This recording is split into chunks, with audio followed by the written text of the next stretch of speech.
What's good, YouTube? What is going on? What is good? Welcome to another edition, Friday Night Sports Talk, where we talk about all sports, but we're going to focus more on boxing today. And today, we got a special guest, as you see on the screen. We got my man right here out of Brooklyn, New York, my man Bruce Shu Shu Covington. What's going on, Shu Shu? What's going on, bro? Carrington, How you doing, my my man? bad. I'm nervous. I'm not fighting or anything, you feel me? But what's good, Hey Shu man, Shu? hey man, listen, you only get one. Mess up my name another time, man. Me and you gonna need a couple rounds, man. I'm gonna put myself on mute. Hey, I told you, a Puerto Rican man. He tried to pull that, didn't he? I told you. Nah, man, it's all good. It's all good. But yo, I appreciate y'all for having me, man. You know what I mean? This is it's the night show, man. It's the night show. The Shu Shu show never ends. And we got the Shu Shu show on the night show right now. You know what I mean? So we're gonna have some fun with it, man. You already know. And my man Sock got us with the hookup here. Sock said he'd known you since he was like 6 or 7 years old. I don't know if Yeah. he's capping or not. And I'm gonna let my man Sock kind of like take the lead on this because he's known you, for what is that, like 15 years now? So It's been almost 20. 20. 20. Oh, okay. Yeah. Yeah, that's right. He's 26, yeah. Yeah. So Shu Shu was like a prodigy in New York. He was like I don't know if you guys. I know D Free, you old enough. Tiger Woods was on Johnny Carson. I think he was like 5 years old, swinging a golf club. Same thing with Shu Shu. He would be at the fights. I remember on the Broadway boxing on the Bella shows, and he had an 8-pack when he was like in kindergarten. And he's talking about, I got a fight coming up. And it was just, I've never seen anything like it before, and like there are people that are on this, that are born on this earth to do special things, and you can see that at a young age, So I'm really proud of him, to see where he's at right now, and to know that sky's the limit in terms of his career and what he's got, in the future. Thank you. Well, Shu Shu, real quick before we get started, I mean, I would just ask you the obvious question, right? That Yeah. that probably everybody asks you. Okay. Why boxing? Why, out of all the sports, why you chose boxing? Man, it's funny. I thought you was gonna ask why the name Shu Shu. Everybody asks you that one, but I'll get to that in a minute because I know the meaning of Shu Shu. Not many people know what the Yeah. meaning of Shu Shu means. But go ahead. true. That's true. But why boxing? I mean, well, boxing runs deep in Brownsville. I come from the Brownsville neighborhood of Brooklyn, and it comes from with champions like Mike Tyson, Zab Judah, Riddick Bowe, Daniel Jacobs, just to name a few. And it's very extensive. So I mean, that was already something that I was already interested in, just watching it. But I wouldn't say I took it up as wanting to have it be a profession of mine up until, I would say, once I stepped in the gym and really had my first sparring session. Like I really decided to box. Well, my dad put me in the gym because like kids used to try to like bully me in school and whatnot. But and I was like a short, scrawny kid, nice kid. And, my dad never seen no type of, mean streak in me at the time. But whenever I would get bullied or tried to get bullied, the bullies would get beat up. You know what I mean? Like I handle myself pretty well without any type of, fighting or boxing experience. So he's like, dang, like mind you, they'd be 2 times my size sometimes. And we're like, dang, like, what the heck? My little Shu Shu doing his thing. He fighting back and defending himself, whatever. Put a little smirk on his face. But so he brings me to the gym. And, I'm seeing a couple guys that I see on TV. Like, I'm seeing Curtis Stevens. I'm seeing Luis Collazo. He was world champion at the time. I'm seeing Paulie Malignaggi, Shannon Briggs. I'm seeing all these guys, and I'm just, like, starstruck. So that's one of the main reasons why I stayed going to the gym, just to be around those guys. But first sparring session, I was probably like a good month and a half in. There was a kid that started about a week before I did.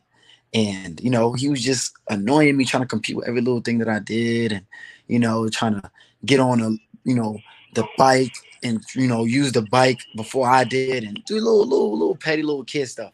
And I went to coach one day. I'm like, I want to spar him. Let's spar. You know what I mean? Because he get me mad. Like, he get me tight. Let's spar. And we sparred. And when I tell you, it was like just natural instinct for me to be able to just fight in the fire. Like, I always like was the type of person to embrace the fire. I wasn't scared to get hit. I always like nobody ever taught me how to weave and dodge punches around that time. And I beat up the kid so bad he never came back to the gym. That was the moment I knew. I was like, oh yeah, this thing, this is it for me. And I was learning so fast. I was picking up on a lot of the basics pretty quick. I'm like, yeah, this is what I need to do for the rest of my life because I love it. What was the first gym your dad took you to? Oh, Star City Boxing Club. That was when it was open. You know, Jimmy O'Farrell, he was the owner of the gym. And Rest in my peace. first, yeah, word. You know, Good man. my first trainer was Greg Dyer. He's trained a few guys alongside, but like never really was a head coach for anybody. I would think that was notable, but decent guy that helped me with my foundation. Hey, Brooklyn's been on fire, man. I gotta ask you a non-boxing question, man. Yeah, I gotta ask you this, man. How good is Chef G, man? A lot of people Chef don't know about Chef G. Chef G, who's Chef G? From Oh, he's called the him and rapper. Stephen Hollow. He's called Yeah, the rapper. Oh yeah. yeah. Oh, Y'all big, but Chef G smooth. I like his music. He's smooth. I like you it a like him lot. or Stephen Hollow better? Which one you like better? Him or Stephen Hollow? That is definitely tough because it's weird. I think I like both of them the same. To be honest, like they're on the same level to me. Like when I hear the CP Hollow, when I hear his music, they bring similar feels. Well, really, this like it's similar feels, but it's still something different about each two. I mean, each one of them, in my opinion. But I don't know. They give me the same feel though. I can't really say. They kind of even to me. Yeah, I'll ask you this. So, what do you feel about what's going on in Brownsville where they kind of gentrifying? How does that make you feel, man? Because it's not the same Brownsville it was when you was a kid at all. It's a whole different place. It's pros and cons. You know what I'm saying? Like because it's like when you gentrify, when you're trying to gentrify Brownsville, it's like, man, like you be losing that rough, that that you know what I mean, that real attitude era of Brownsville. The real dogs come out, like what I mean. I feel like I'm probably like some of the last, like me and other few people in my generation are like the last of the Mohicans for real. Yeah, for real, yeah. That attitude for real, you know what I mean? So I don't know, when you kind of just watering it down, you kind of take a lot away from it and to take the uniqueness of Brownsville. But I understand in other ways it's for the greater good in terms of like crime, bringing the crime down and stuff like that, which is actually most important. Stuff like that. I would say, a different type of look and influence on Brownsville. Like it's just gonna be, it's pros and cons to it. You know what I mean? So I wouldn't really say I don't like it or I do like it. I just feel like it's just the natural order of things, man. At some point, things is gonna change. So one thing has always been a big rivalry: the Ville versus East New York. Who would you say you fit on that, man? Would you say you an East New York guy, or are you from the Ville? I'm from Brownsville, bro. What you? Come on, man. It's a dumb question, bro. It's so close, Come on, son. That's real bias, man. You know what I mean? He got family in East New York, so he trying to I lived in East New York though. I lived in East New York for some time. I was right on Linden Boulevard and Astor Street, right on that corner, right over there, 804 Astor Street. I used to live right over there for some years. But come on, son, Brownsville, come on, like it's night and day. Shu Shu, man. Yeah, That's my boy Tyrone here in Brownsville. That's let me ask you. Brownsville is a certain neighborhood to where certain people won't even want to walk through that neighborhood at a certain time of night, man. It's like, come on now. Hey, what made you chose Top Rank as a promotional company coming out of the amateurs? Well, I will say, like, me, I had the opportunity to be able to really look at some of my stablemates that turned pro before I did, like Chris Colbert, Shakur Stevenson, Nikita Bobby, Rashad Matty, Who else? There's a few guys. There's a few guys that came up, with me or in the same gym as me, and I was just got a chance to just watch them grow, turn pro before I decided to turn pro. And I got to look at, Eve Richardson Hitchens is another name, and I got to look at like how everybody's like route was going and what in the different promotional companies and what the promotional companies had to offer, and what I'm saying, little things that they how they moved. And one thing I noticed about Top Rank is the fact that like they were mostly at the top of their game throughout all of the years that they've been, in the business. And one thing I really liked was they were the first and really only ones that were super active during COVID. Like they had the bubble rocking almost every week. Every week we had fights, and then you seen a lot of the prospects coming up. Now prospects are getting heavy names like Jared Anderson made a good name around during that time. Sanders Zayas made a good name around that time. Edgar Berlanga made a good name around that time. That's when he became the monster. You know what I'm saying? Like we got to see a lot of these guys very often, and I'm just like, okay, so they really know how to build prospects. And sure, I'm gonna be coming up as a prospect, so. And then on top of that, that ESPN platform, crazy. Everybody, when they want to watch some sports, they want to, man, ESPN got the news. That Sports Center top 10. You get the opportunity to be on that Sports Center top 10. And my third fight, I got a knockout over Yuri Andujar, and it went viral. And where did that land me? On Sports Center top 10. Like, popularity went crazy right after that time too. So, man, they offered me they offered a lot of things, and they just struck my interest more than any other promotional company at the time. That's my favorite thing about you, man. You be in there kicking ass, but then you talk like a politician. I love that about you, man. It's funny you say that. He's polished. It's funny you say that because Sock has told me we spoke to Commissioner Gordon a couple months ago, I think it was, and yeah, that's my man, that's my guy. Everybody's he's mad cool. He's mad fun to talk to. Everybody says you're one of the nicest guy in the industry right now. Like nobody has said a bad thing about you. Why is that? I mean, I don't know, man. Listen, I'm the type of dude that I'm me, man. I'm real thorough. Is what you see is what you get. I don't cause no issues. I don't start no problems. I ain't with the drama. You know what I mean? So it's just, bro, I just do what I got to do. Try to inspire others. Continue to pray to God and make sure that I don't get no big head and nothing like that, because I understand that praise is not meant for man. All praise is due to God. And that right there, then I also pray that, God continue to keep the people around me, real, thorough and transparent with anything that I do wrong. And all of that stuff keep me grounded, So that's just kind of what it is for real. That's what's up. I got a dumb question, man. Will we ever get to see you in Africa fight? Say it again. Will we ever get to see you in Africa fight at some point, you think? Me and Av, he 140. Hitchens? Nah. Yeah, he's my Hitchens. Yeah, nah, I don't that's my boy too, man. I ain't. No, I was always want, Mike Tyson always said, if you love me, fight me. So I was just wondering.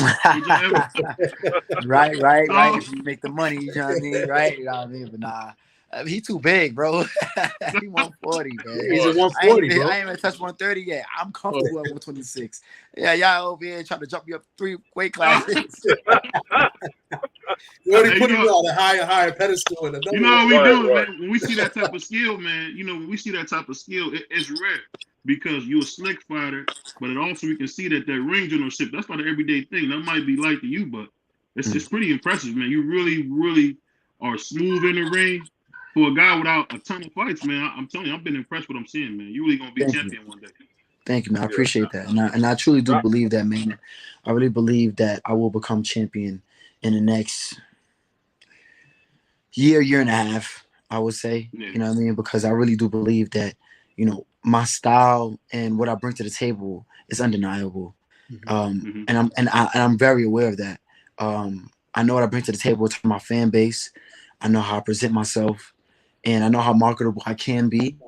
So, you know what I mean? And to be honest, more than anything, I really believe in myself. I really believe in, everything that I bring to the table. And I feel like guys that's fighters like me, like it's a breath of fresh air, because I ain't with the showboating. I ain't with the games. I ain't with the flashy flash. I ain't with none of that. Like, I'm straight business. Like y'all gonna see me fight. You know, I might have a little swag when I fight or whatever, but I'm all business. I'm angry up when I'm in there. So and everybody feel that energy. It's gonna always be an exciting fight when y'all watch Your Bruce Shoot throwback.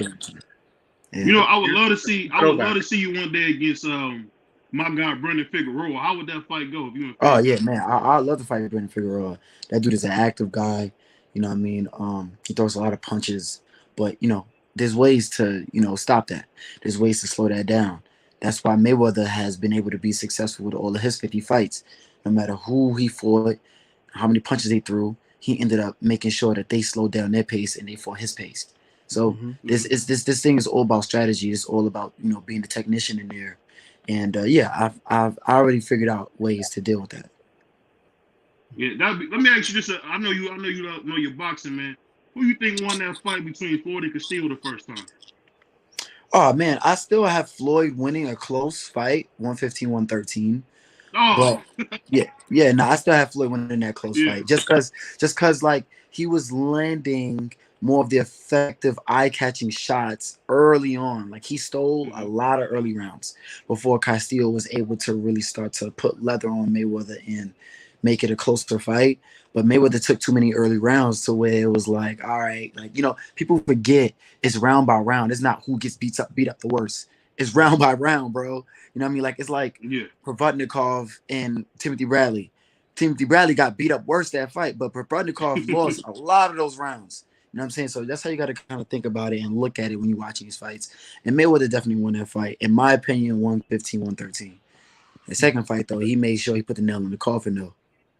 Yeah. I know you said you when you went to the gym you saw Polly and you saw Shannon Briggs and all that, but who was the fighter that you looked up to when you was coming up? So my favorite boxer coming up, as I would say up until I was 13, 14, was Mike Tyson. Mike Tyson, he's come on, that's Brownsville's finest. Over right Big there. Daddy Bo? Come on. I mean, yeah, definitely. Yeah, That's Brown. Okay. man. Big Daddy Bo, I will say, was more technical than Tyson, right? And Big Daddy Bo was nice, but it was more than just a fighter with Tyson. Yeah. Like it was his whole character, his whole personality, his out the ring antics, and he was just always must watch TV, even if he wasn't inside the ring. And that is what people don't realize. Like that's just as valuable as your performance inside the ring. Like, bro, like that man was just so interested in it, and he's so intense. Like, even to this day, like you're watching your words to not offend him with certain things because he'll just snap. You know Yeah, he what I'm allowed to saying? He throw might get a hands little still, yeah. emotional, and you like, all right, let me chill out. Like he's just naturally an intense guy. You know what I mean? And I love that. Like I like, like being around that type of energy for real. And because my dad had me around a lot of guys that was like that in Brownsville. Like there's other Mike Tysons in Brownsville. So you've been around a lot of villains, huh? You know, say it again. You've been around a lot of We've been around villains. all the villains. Yeah, you know what I'm saying? Yeah, word. So Yeah. son, there's a lot of Mike Tysons in Brownsville. You know what I mean? Like it's just Tyson is just one of the ones that just made it worldwide. And, became an icon. But yeah, man. But after I was 13 years old, I would say for the rest of my career and for the rest of my even to this day, it's been Floyd Mayweather. Floyd Mayweather was just more so someone that I gravitated towards because his style of fighting fit my body type. At the time, I used to fight like Tyson. I wanted to be in the inside, and that's why y'all kind of see my comfortability in a ring. I can fight in the inside. You know what I'm saying? Like I can, do what I want in the inside because I used to like want to fight in the inside like Tyson. But then Floyd, I get the little mixture, and you'll see me do a little shoulder roll here. You'll see me use the ring and use my feet from time to time because that's, I used to really study Floyd, and I felt like his style fit me more so than Tyson's at the time. And now is just like a good mixture of both. How did you feel about Robisi losing like that? Man, that was tough. I ain't gonna lie to you. That was tough to watch, man. But I became a fan of Rafael Espinoza because that was an incredible performance on his behalf. That's how you beat a champion if you want to become champion. Yeah. Like he really fought that last round, especially like he was fighting for his family. Like he had rent to pay. You know what I mean? Like He for real. closed the show. He He definitely closed closed the the show. show Yeah. in emphatic fashion, man. Yeah. And he slowed Robesi down. He had a great game plan. The way he fought the style he fought Robesi was perfect. He would, lax in his defense from time to time. That's why Robesi would catch him with some good shots, drop him, hurt him a Yeah. couple times. And then he also sprained his ankle Yeah. in the sixth round or something like I think that. the And sixth did, when he got knocked down in the 6th round. bro, And I and then think He continue beat to him, so he fight. strained it. Wow, that's yeah, a beating. he It was got that was lucky. an amazing performance, Yeah. bro. He He got threw lucky. It was the 120 end of the punches. round. He threw Remember, it was at the end of 120 the round. punches in the 12th round. In the Yeah, 12th yeah, round, you're in shape to do yeah. 120 punches. Very impressive, bro. Yeah. Super impressive. That guy, he really struck my interest, and I would definitely love to fight him as well, too. Sock? I mean, just sitting back and listening to you. You are a student of the game. Mhm. Almost like I dare to say a boxing nerd, right? Definitely. How much? Well, you mentioned Floyd. Um, what or how much studying do you do? Like as far as like watching opponents or when you're not in camp, like how is it that you're preparing yourself? I definitely watch my opponents, like probably like the day or the next day I get, notified that that's what I'm fighting. I like to be 100% prepared, have plan A, B, C all the way through Z. And to make sure like I'm just totally, because I adapt regardless. I'm a person that Mhm. adapt regardless, but I don't like to take too long to adapt, and try to lose any rounds and nothing like that. Like my goal was to try to win as all rounds if possible. So yeah, man. Like I honestly feel like it's good that me and my coach and the rest of my team, everybody on my team, we dissect our opponent. We bring people in camp that fight similar to my opponent, and then we just build game plans off of that. Because there's different philosophies. There's some guys that never watch. "Oh, I just leave it up to my coach." How do you think that just that you yourself observing what you're going to have in front of you, has that helped you out? Obviously up to now, but what did you know sorry, what exactly made you say, you know what, I prefer to watch my fights as opposed to letting my coach? I mean, well, everybody has their own perspective. Mm, I look at it like, my coach might see something and I might see something and he might see something that I don't see. I might see something that he don't see. So I like to like bring both perspectives together. So we're like, oh, dang, I didn't see that. We could work on this too. And that just makes it, does make you better prepared because your coach is not going to see everything. You know what I mhm. mean? And sometimes, and plus you're the fighter, you're in there, you know what you're capable of doing. So it's like, okay, I could bring this to my coach and we communicate on what, we see, and then we come up with a game plan. Me and Coach K, we communicate. Our communication is great. Like, I know exactly what he wants me to do before he tells me what he wants me to do. Before he tells me to do it, um, you know, he doesn't really have to break down too much for me to understand what he wants me to do. Even and plus, like, my comprehension when in his instructions is like, you know, it's real simple. You know what I mean? So um Coach K and I's communication is great. And I feel like that's, the main thing that'll help us continue to prepare for anybody that we step in the ring with. Hey Bruce, I want to ask you a quick question. There's a monster coming. I know a lot of people say they hear the Jaws music in the background. I'm just wondering, man, are you ready for that guy that's coming? You can say his name. Hey. Hey, you my brother, man. I don't want to say his name. I don't want to offend you. But Man, when you hear listen. about Monster Anyway coming up, are you a little nervous about it, or what do you think? Man, listen. I am a type of dude. I'm one of them Errol Spence, Terrence Crawford type of dudes where it's like I want to fight the best. I believe in myself, and just want to continue to show the world that I'm the best, and I want to fight and beat everybody, and and show everybody that I am who I say I am. So it's just one of them friendly matchups, to where alpha versus alpha type, thing, and it's a respectable thing. No, I wouldn't say I'm nervous, but I would definitely be super excited to be in a ring with him. Uh, I know I'm ready.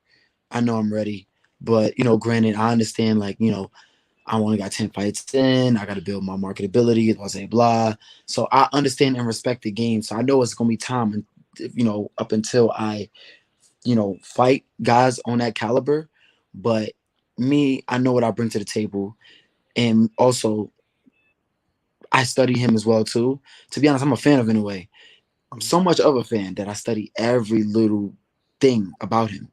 And I notice little habits that he has and that he has not changed. And fighting a guy like me would be very dangerous for him. Do you see the Mayweather in him? The Mayweather in him? Yeah. In terms of what? As far as, I would say, more like pretty more in effect of how he likes to mix it up.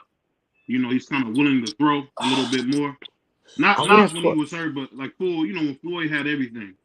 I can see where you're making the Floyd comparison because he was more explosive around that time and willing to mix it up more. I see that, but I don't know. I feel like it's just more of a uniqueness to him. I can't really compare him to Pretty Boy Floyd. I feel like he brings some uniqueness to him. Pretty Boy Floyd was explosive, but that man is. I think he's more explosive than Pretty Boy Floyd was, and the way he like really sets himself up and always properly planted when he's throwing his shots. He has great leverage and great technique with his shots. So I think it's a little different. I really can't compare him with Pretty Boy Floyd. Yeah, and you've been in the gym with some of the best people, man. Whether it's Africa, I know you've been in there with Shakur, and I know. Have you ever been in there with T.O. at all? Nah, never been in with T.O. yet. I haven't worked with T.O. yet, but we be training. Right? Say, I have plenty of rounds with Keyshawn. Yeah. I figured, yeah. Yeah, plenty of rounds with Keyshawn. Me and T.O., we work in the same gym now, so we probably get something done. We gotta get something ready. Yeah. And Vega's been home now. Do you like the way they're moving you as far as the type of opponents that you're getting, or you wanted to be a little bit tougher? Nah, to be honest, they gave me a good step up my last fight. Ain't nobody, certain guys ain't fighting former title challenges in their 10th fight. So I feel like they're moving me right. I don't feel like it's like I'm being held back. I'm just making my opponents look how they look because I am who I am. That's just what it is. People just don't want to, respect it. They keep saying, "Oh, give them tougher fighters." They are giving me tougher fighters, and I'm doing what I got to do. So, what I mean? I'm fine. I'm happy with how they moving me.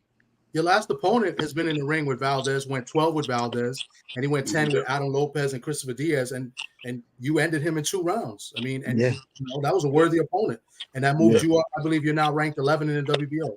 Correct. Yeah. That definitely put a lot of eyes on me, man, and I felt like I needed to make a statement because I wanted to show everybody that I'm on a different level. Yeah. Like, granted, these guys has done what they've done in the game, and they get their respect. That's what's up. Yeah. They get their, they did all their achievements. That's what's up. All their accolades. But, bro, my time is now.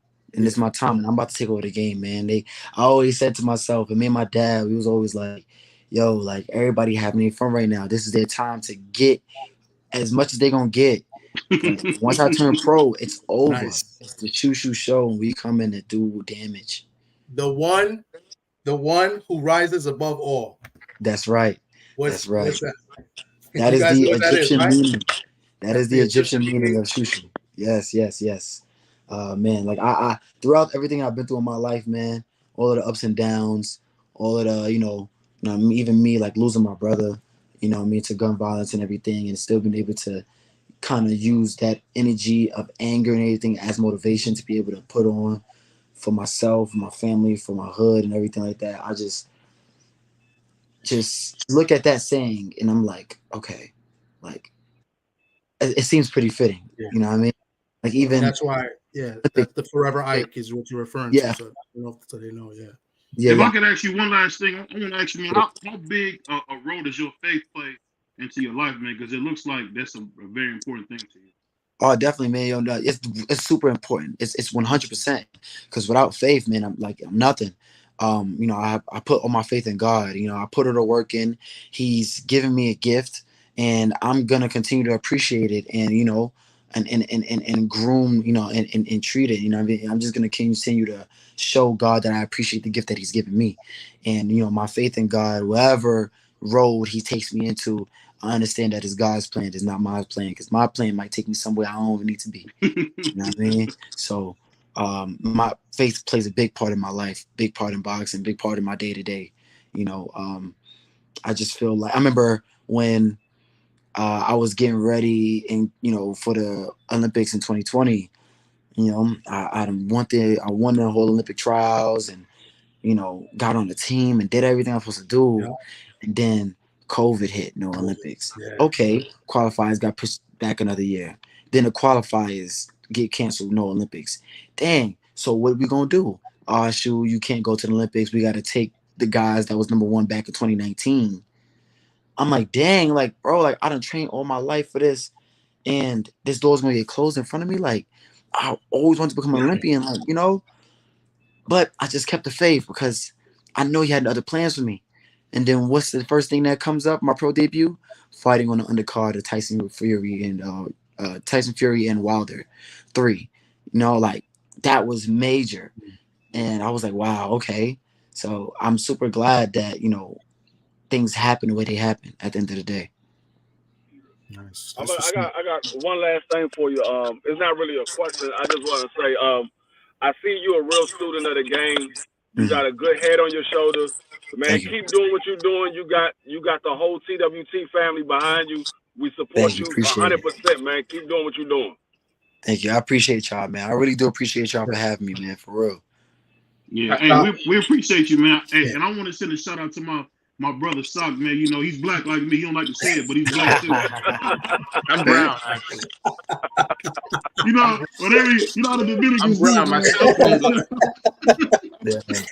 Hey, one quick thing before we hop off for here, man. I just want everybody who gonna watch this, man. You guys can follow me on my Instagram, Bruce_Carrington. My Twitter is B_Carrington1. And you guys I really want y'all to tune in. Y'all on here too. I want y'all to tune in to my documentary. It's called Brownsville. Promote. Yes. Documentary. It's a 30-minute doc. It's called Brownsville Born. You guys can watch that on brownsvilleborn.com. It gives you, a little backstory of what I've been through in my life, what I continue to fight through and everything like that. You know what I mean? And, you guys might have to grab a box of tissues next to y'all, man. You know what I mean? I was about to beat that. That's my boy there. My boy, he's from Brownsville. His family's from Brownsville. He moved to Jersey now, but he's from Brownsville. And he just said, real humble person, can't wait what the future holds for Shu Shu. That's my man Tyrone Weeks, real good friend of mine, and he's out in Brownsville. Well, he was in Brownsville. His mom's at BVO. Real quick, I got one last thing. I don't know if Saki got anything. I don't know if it's okay with you. I want to ask. Jose Aguirre had a little video of you, like when you was, I believe he was like 6 or 7. You know who Jose Aguirre is? Is it okay to play a little bit of it right now? Like, I think it was pretty cool. Like, I mean, on fire. Can I on fire? Can I play a little bit right now? Aguirre was his last name though. Yeah. Aguirre is the last name, but his thing was like on fire. So is it okay? Jose on fire. Yeah. Can I play a little bit right now? It's okay. Yeah, for sure. Do your thing. All right. It's quick. All right, hold on, guys. This is pretty cool. At the Manhattan Center and back by popular demand, Shu Shu. And how you feeling today? I'm good. My birthday was Monday. I'm fighting Saturday. It's in the Bronx. I'm fighting the Junior Olympics. If I win that, I'm gonna go to the finals. Right. So how's training coming along for your fight on Saturday?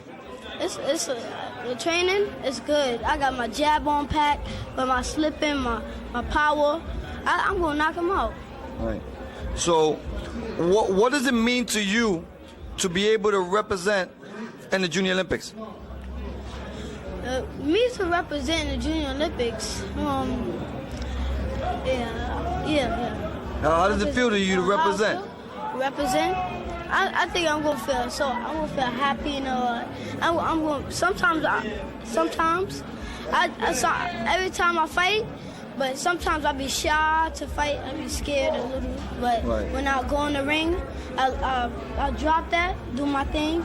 So what you're saying is that when you're in the ring, you feel most comfortable. Yeah. So what can these people expect from you besides your jab? Besides my jab, well. I want them to expect to see more movement from my head, see my combinations, and I want them to see me knock them out. So how important? I'm gonna leave that. That was super dope. That was dope. And you could tell you was mad focused, even at a young age, and you was gonna get him out of there. That was your goal. Knock him out, bro. I think that was super dope, bro. Yo, man, y'all guys, man, y'all funny, dude. It's so cringe to watch my old videos, man. But my pops and Jose helped me get so comfortable in front of a camera and so comfortable doing interviews and talking the way I'm able to talk now, to where it's like, yo, it's like now when I'm talking, and it's like I'm just talking to you guys like I'm in my living room or my bedroom, you know what I mean? It's just like a day-to-day thing to me.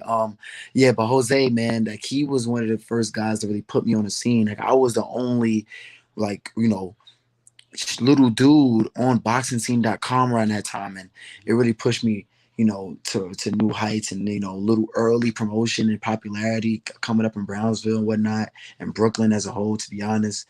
It kind of jump-started me in a positive way. So I just, you know, took that experience and took that and rolled with it, you know, throughout my whole amateur career and now to my professional career.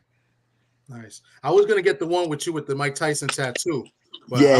Word. Hey, I don't know. Hey, I don't know if this is to be true, man, but I heard the ladies be on you, man. I heard they be on you, man. I listen. I don't know about on any of that, man. I'm an engaged man. You know what I mean? I'm engaged. I don't care about no lady but my lady. You know what I mean? Yeah.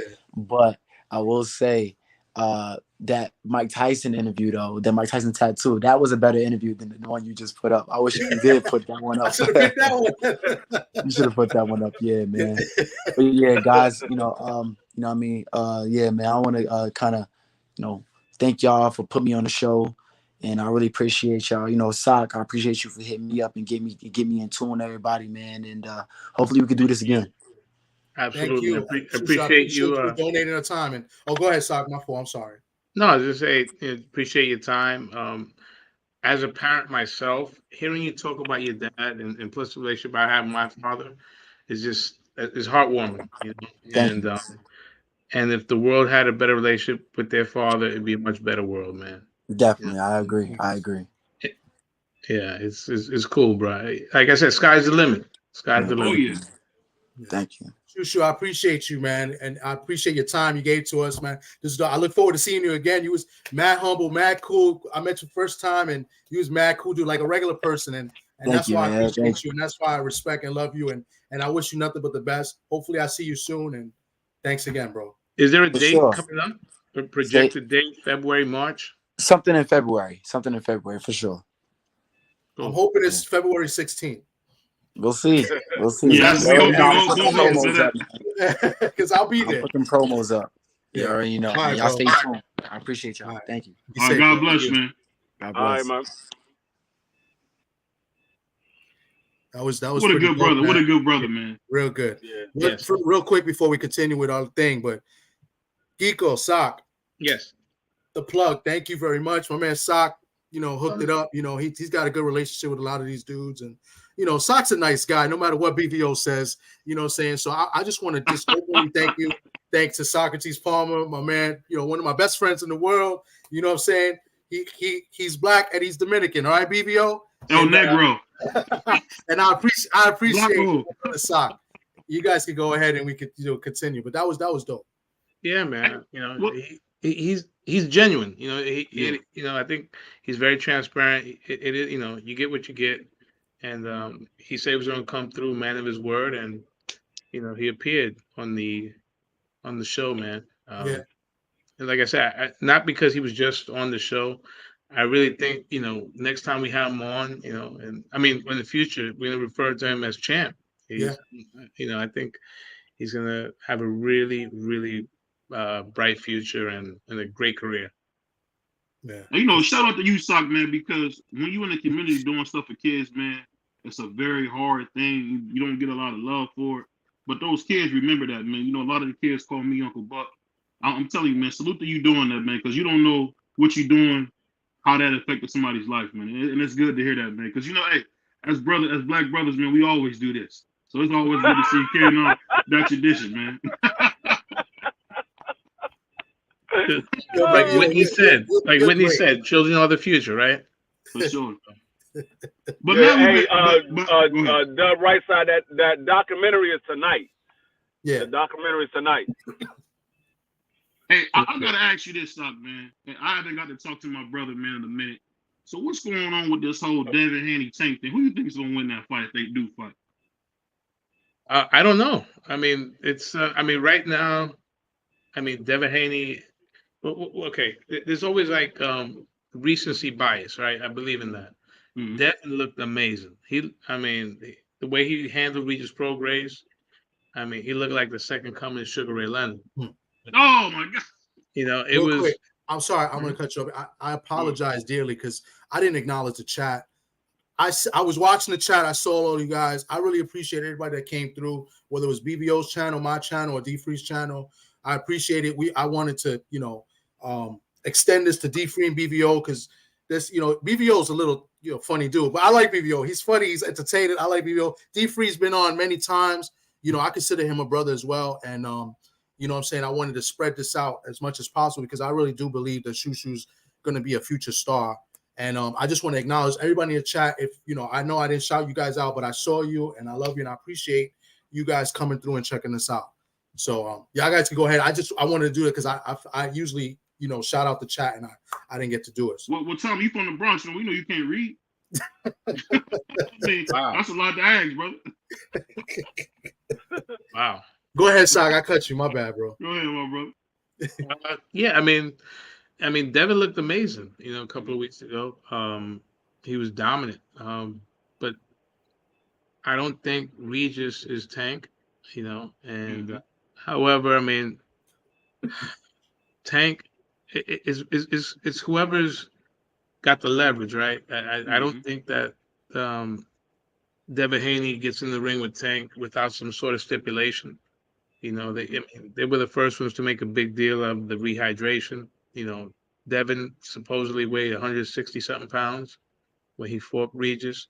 I can't see that happening if he fights Tank.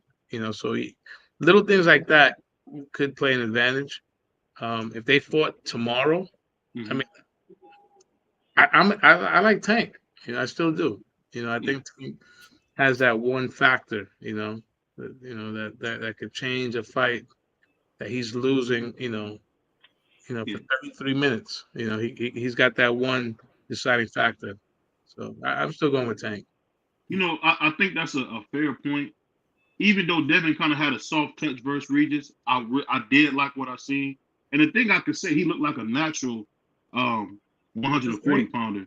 I mean, he looked great, man. He filled that frame out. That's something that I always wanted. I said, well, Devin ever fill that frame? It looks like he really should be going to welterweight, man. He looked pretty big.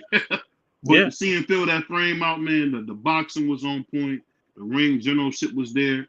Only thing I ask you, Sock, is this. Do you think that power will be enough to keep Tank off him? That's the big question.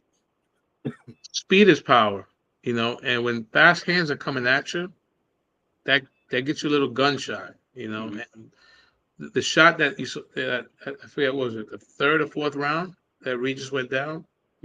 I mean, that I don't think Regis saw that coming. So speed is power. And I think it seems like he could take he didn't get touched, but I think he'd be able to take a better shot, because the legs would be more under him without the weight drain that he had at 135. So, he's getting better every day, So Sock, let me ask you this, man. Let me add something to that. I think another thing, I agree with what Sock said, but you got to add the confidence. I think Haney's confidence is an all-time high, and I think that helps him. And that's why, in the past, if you asked me 6 months ago, I probably would favor Tank. But now I gotta favor Haney because I gotta add what you just said, and I gotta add the confidence as well. Haney's confidence is an all-time high, and I think that matters. I think that matters going into your fight because I think it matters because he's aware, he knows what he's going up against, and I think that will make him even more prepared and being prepared in a fight versus Tank. And I would definitely favor Haney over Tank, especially if it's at 140. How much money we got on that? He needed that type of win. How much money we got on that? We'll talk about it when it happens. I got you. Yeah. You 0 for 1 in bets against me, so you 0 for 1 in bets against me.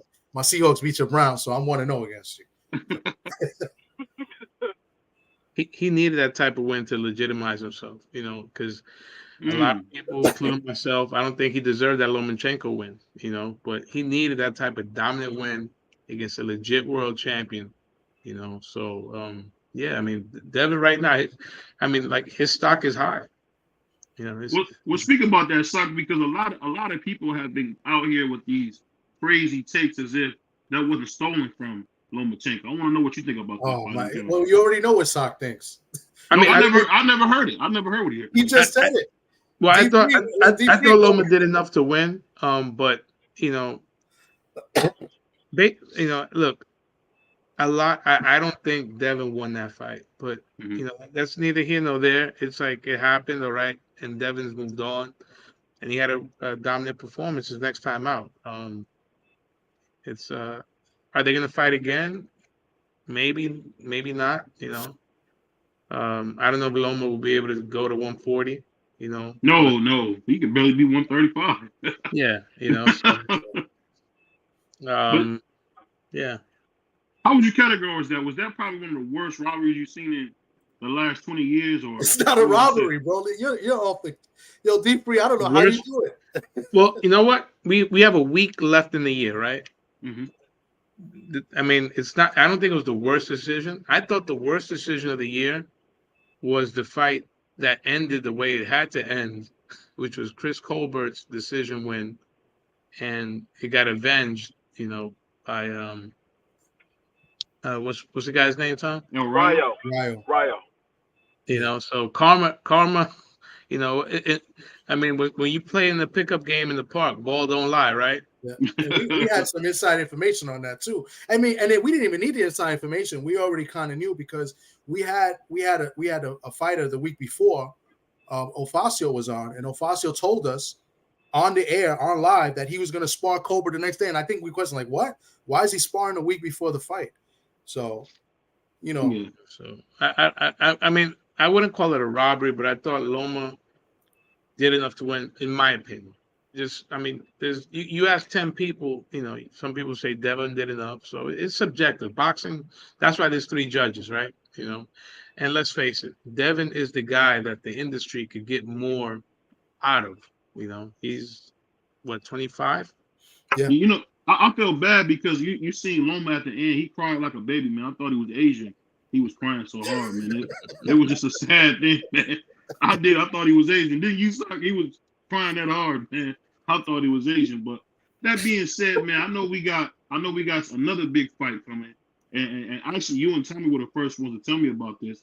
Was the Ortiz versus Tio fight. So how do you guys see that going? Will Tio knock him out, or will Tio take his time? What do you guys think? I mean, I don't think it goes as a big fight. Ortiz is credible. I think he could frustrate Tio. But Ortiz has shown some undiscipline. I mean, he hasn't. Yeah. He didn't make weight. That's not a good look. But Tio has shown inconsistencies. He fights down to guys, it seems, or maybe stylistically. I don't know. Like he lost to Cambosa, somebody who is probably a C-level guy. Mm-hmm. Has no, I always say he should kick himself in the mirror every day, knowing that he lost to George Cambosis. And that is a knock on George Cambosis. Mm-hmm. And then he was life and death with Sandor Martin. So if Tio's not motivated, he could have another bad night. So it's I think it's all on Teofimo. So that being said, how come we don't hear Devin calling out Tio, the guy who's already at 140? Why is he calling the guy way down at 135? Why won't he fight a guy in his weight class? It's a good question. I think, he has history with both of them. This generation, they do more fighting on the internet than the actual ring, so sometimes it's easy to call out a fight that, that's hard to be made, and you can always be the guy that's saying, hey, I'm the one calling for the fight, so maybe that's why. Him and Teofimo, they were barking at each other about 2 years ago on the zone. You talking about when Tio checked him in that hallway or wherever they was at? I remember that. Was that like on the Ryan Garcia fight or something? They were in the crowd. Right? Yeah, I think something like that. Yeah. You know, the thing that was so crazy was they would argue with each other like that and not make the fight. That kind of was a little disappointing, man. Because, you know, usually when you talk like that, you know, when you had Tio saying you don't want to do it, and then we don't get the fight, it's just like, it's a little disappointing, man. It was almost like some wrestling type stuff. Or as my grandmother would call it, wrestling. That's what it kind of felt like. Well, I'm going to add somebody else up to the panel, Dub Rightside, real quick, and then go on. D-Free, you want to add anything to it? What's up, Dub Rightside? Hey, salute to the panel, man. Salute there, all my family on the panel, man. Much love and respect. Thank you. Yeah. Sorry, I couldn't get you in on the question, and we were kind of like going in it, and then BVO was asking one question, so you know. Well, you know, BVO gonna dominate. He gonna take the panel over and then start talking about black people. So it is what it is. He was like Melo. The ball didn't move. You gotta shoot it, baby. It's crazy because Melo one of my favorite players. He's one of my favorite players, but that a black hole, BVO. And you see the racism I deal with, son. You a black brother, you know. We've been dealing with this for 400 years. Brown brother. Yeah, man. But, right side, strong side. Right, Tom? Where's that from? Remember the Titans. That's it. Yeah. Strong side. My favorite part was when you said, "This your team or your daddy's team?" What? What the fuck? You remember he said that? What he said? What he said that? Oh yeah. In the beginning, before they got in the bus. When they were about to get on the bus. When they was yeah. Now I remember. Yeah. I only seen the movie like 100 times. Like, but anyway, I mean, let's go into. I mean, I know we're talking about February, but let's go to tomorrow. Tomorrow's the big card. Like Andy said, the big fights. The sun will come out. Damn, sock. Let's get it. You know, and let's talk about tomorrow's fights. Before you get to that, I wanted to ask you guys. Me and Free gonna be interviewing Elvis Tolbert tomorrow. I don't know if you guys want to get on there. It's gonna be around 1:00. Who? Elvis Tolbert was Regis Prograde's strength and conditioning coach. So I was the one who was talking to Devin Haney and Bill. Mm-hmm. So just to get, if you guys are interested, let me know, and I want to give you guys a favor back by having you on there with him. I appreciate it. I think the fights start around that time because it's a big card. It's a lot of fights that televising. At what time does it start? I think it starts around 12 or 1:00. It start earlier than that. It started like 10 Eastern time. Oh shit! So yeah, no, it started at 12 Eastern. It started at 12 Eastern. Oh, it's 12. It's 12. Okay. Yeah. Not the main card. I'm talking about the other fights as well, not just the main card. I'm talking about the other fights as well. I don't know about the other fights. I think the main card started at 12. Yeah, the main card. Philip Herkovich fights at, I believe it's 12:15 is the first fight, and Philip Herkovich is the first fight.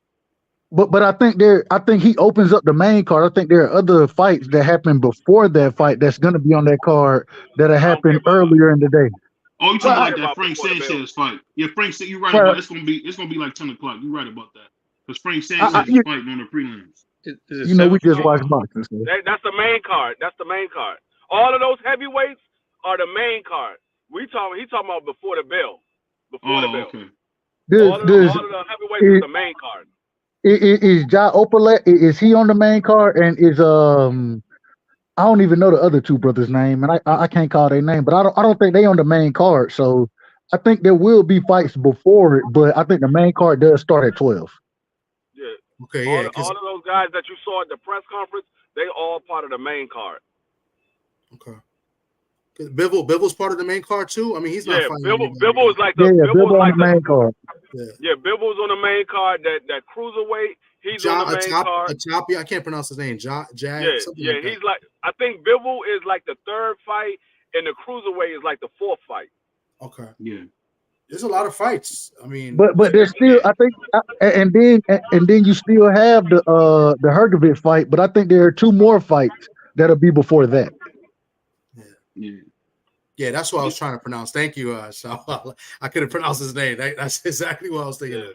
Hey, but you know, I gotta say this, man. Salute to Quee, Doug, my man G5, Josh Sanders, man, Queso Boy, Tyrone, man, everybody, Marky Dan, everybody that support, man. I love that. I don't take it for granted. You know, being a consecrator is not easy. You know, you really be happy to be at it. Like today, I was like not having the best day, and it's always good to get on YouTube with family and have some fun, man. It really is. Nah, for real. And that's what it's all about. I do this for fun. I mean, let me tell you, me and Sock, we known each other for over 30-something years, right, Sock? And Yeah, I think what we wanted to do something like this years ago, but we wanted to do it more like we have our friends on and just talk shit, because that's all we do. We talk shit, and we all like different teams. And we go at it. You think we're about to fight sometimes, but it's all love after it. And that was the whole idea to begin with. And then we was like, I kind of got into this. My man Drew Titan, shout out to him. He kind of got me into YouTube, and he kind of connected me with a lot of folks here, like Deep Free and a few others in the chat, like G5 and Southern T. You know what I'm saying? And we said, let's do it. Let's do something. And boom, it is. It's a hobby. You know what I'm saying? I like this. It's fun. We're here to talk. We talk boxing. We talk sports. We talk football. We talk, we talk our ish, and we have fun with it. So, I mean, it's not here to like, I know we go on and we roast each other and shit like that, but it's all fun. It's all love. Nobody want to fight anybody or take it serious. Do this for fun, man. But we know Hey, real quick, go ahead. I wanted to ask my brother Sock a question. So this is my first time really getting to speak to the brother. You know what I'm saying? And shout out to you. Appreciate you doing everything you're doing for the sport of boxing. You know what I'm saying? I'm not real familiar with this, so I want to ask, what's your background as far as boxing go? How do you know these fighters? What do you do for the sport? What's your background, if you don't mind me asking? Well, I'm a fan, and first and foremost, lifelong fan. My resume in 5 seconds, as far as boxing, I used to write for a website called boxingtalk.com back in 2003. I was a guy. I would go to the fights, give the results, interviewed a lot of fighters. I've been part of a radio show called Ring Talk with Pedro Fernandez for about 15 years now. And just been lucky enough to be around some pretty cool people. As far as like a profession on the inside, I've gotten, before that I did some publicity work for some fighters. I worked with a couple of middleweights, Giovanni Lorenzo, who had fought for a world title. I was a PR person for him. Joan Guzman, I served as an interpreter for him. There he goes right there. Oh, wow. Right on. The interns are on point today. I figured, I knew he was going to get to Joan Guzman. I had it on deck. That's, and I would say the last about 10 years, I've been on the inside working with fighters as a strength and conditioning coach. So just always been around the game. I loved it. Well, man, shout out to you. Oh, go ahead. I was just gonna say, shout out to you, brother, because we appreciate you allowing us to have your time for you to put us in contact with these fighters, man. Shout out to you. Much love and respect, man. This for fight fans like myself, you know what I'm saying? I told everybody up on the panel right now. I was like, bro, y'all interviewing Shu Shu, I'm gonna be there, nigga. I'm about all of that. I love Shu Shu, you know what I'm saying? So much love and respect for you giving us these opportunities. Yeah, I mean, let me add something, because Sock is very humble and he's a nice guy. Sock is also a strength and conditioning coach as well. He works with some fighters out here in the Bronx. He's got a couple fighters, couple prospects. We had interviewed a few weeks ago. He was in the big fight, Maelo Villarreal. He works with him. We had a fight 2 weeks ago in Ofacio Falcon, who's a prospect who, well, we'll talk about that later because we might have him on next week, who may be fighting soon, and we'll probably promote that. Falcon can fight. Falcon can fight. Yeah, and he's the Sock's been in the gyms, and that's how he meets these guys. And he wrote, for the website, and he's done a lot of interviews, man. And I know Sock is a very humble dude, so I gotta kind of praise him up a little bit more. You know what I'm saying? So go ahead, Sock. And don't forget, Sock's a black man too. Yeah, and Sock, he has backup. Look at Sock doing 21. Lord have mercy. I gotta talk to Mark Zuckerberg, man. I got my I thought my was in private. I gotta talk to Mark Zuckerberg. But he ain't Asiatic though. He's not Asiatic. BVO, man, you gonna look messing with you, man. Niggas gonna stop coming to the panel, man. They gonna stop coming with you with the way you be talking. Well, you know, man, you know how it is. BVO, what are your thoughts on Fat Joe being the executive producer of the BET Awards? Man, that's huge. You know, Fat Joe is one of those guys. When you talk about a real life embodiment of a second chance, man. But from what he used to be to see what he is now, man, it's great to see, man. I see now. I'm gonna have to edit this video just to have Shu Shu interview on here. Hey, but you know the good thing though, I will say something that I'm excited about. I love how the YTBC is starting to become a part of the mainstream culture, slowly but surely, man. Like it's exciting, man, because they got to come to us now, and you helping us facilitate that interview, man. I can't say enough about you, man. Well, the world is smaller. I mean, the internet has leveled the playing field. You know. Mm-hmm. That's right. Hey, man, salute Thomas, salute BVO, salute the whole panel, man. I just landed. Unfortunately, I couldn't get on the interview. I really wanted to do it with y'all, but that was a great interview from you guys. Great stuff. Where you landed? Where you went now? I'm in Boston. You're in Boston? Okay. Yeah, this shit cold as hell, bro. Favorite city. You made it, you don't even like New York. Sock's favorite city is Boston. I've been to the States several times, bro. The fuck you be? You think I'm some type of Cuban coming on a banana boat or a Haitian, bro? I'm an American citizen, goddammit. Barely, but you know the cool thing about it, man, and I say this a lot about this brother Marky Dan. You know, I think Marky Dan got a chance to be a really great boxing historian, man. Young guy, man. Keep your eyes on him, Sock, man. I'm working with him, man. I think he's gonna be a star, man, when it comes to this boxing, because you know what he's talking about, and he's unbiased, man. You know, like me, he's unbiased, so you know he's like you. Nothing but the truth. I ain't gonna say that shit. Hey, Sock. Go ahead. I want to ask the great brother a quick question. Is would you compare Ryan Garcia to Sugar Ray Leonard? You talking to me? Yes, no, not you, Marky. To Socrates. Sock. Well, in terms of, star potential, Sugar Ray Leonard had that Olympic. He was a star before he became a pro. You know? No, not star potential. Not star potential in boxing style. No. No. Well, the reason why he's asking is because the guy above you, Mr. BVO, thinks so. So I'm talking. That's why he said he looked like that when you said that the other guy was that Devin Haney was a Sugar Ray Leonard, modern day SugarRay Leonard. That's why he said that against Prograis, yeah. Because he thought Ryan Garcia looked like Sugar Ray Leonard Jr. None of these guys look like Sugar Ray, bro. Except maybe a dude. That's about it.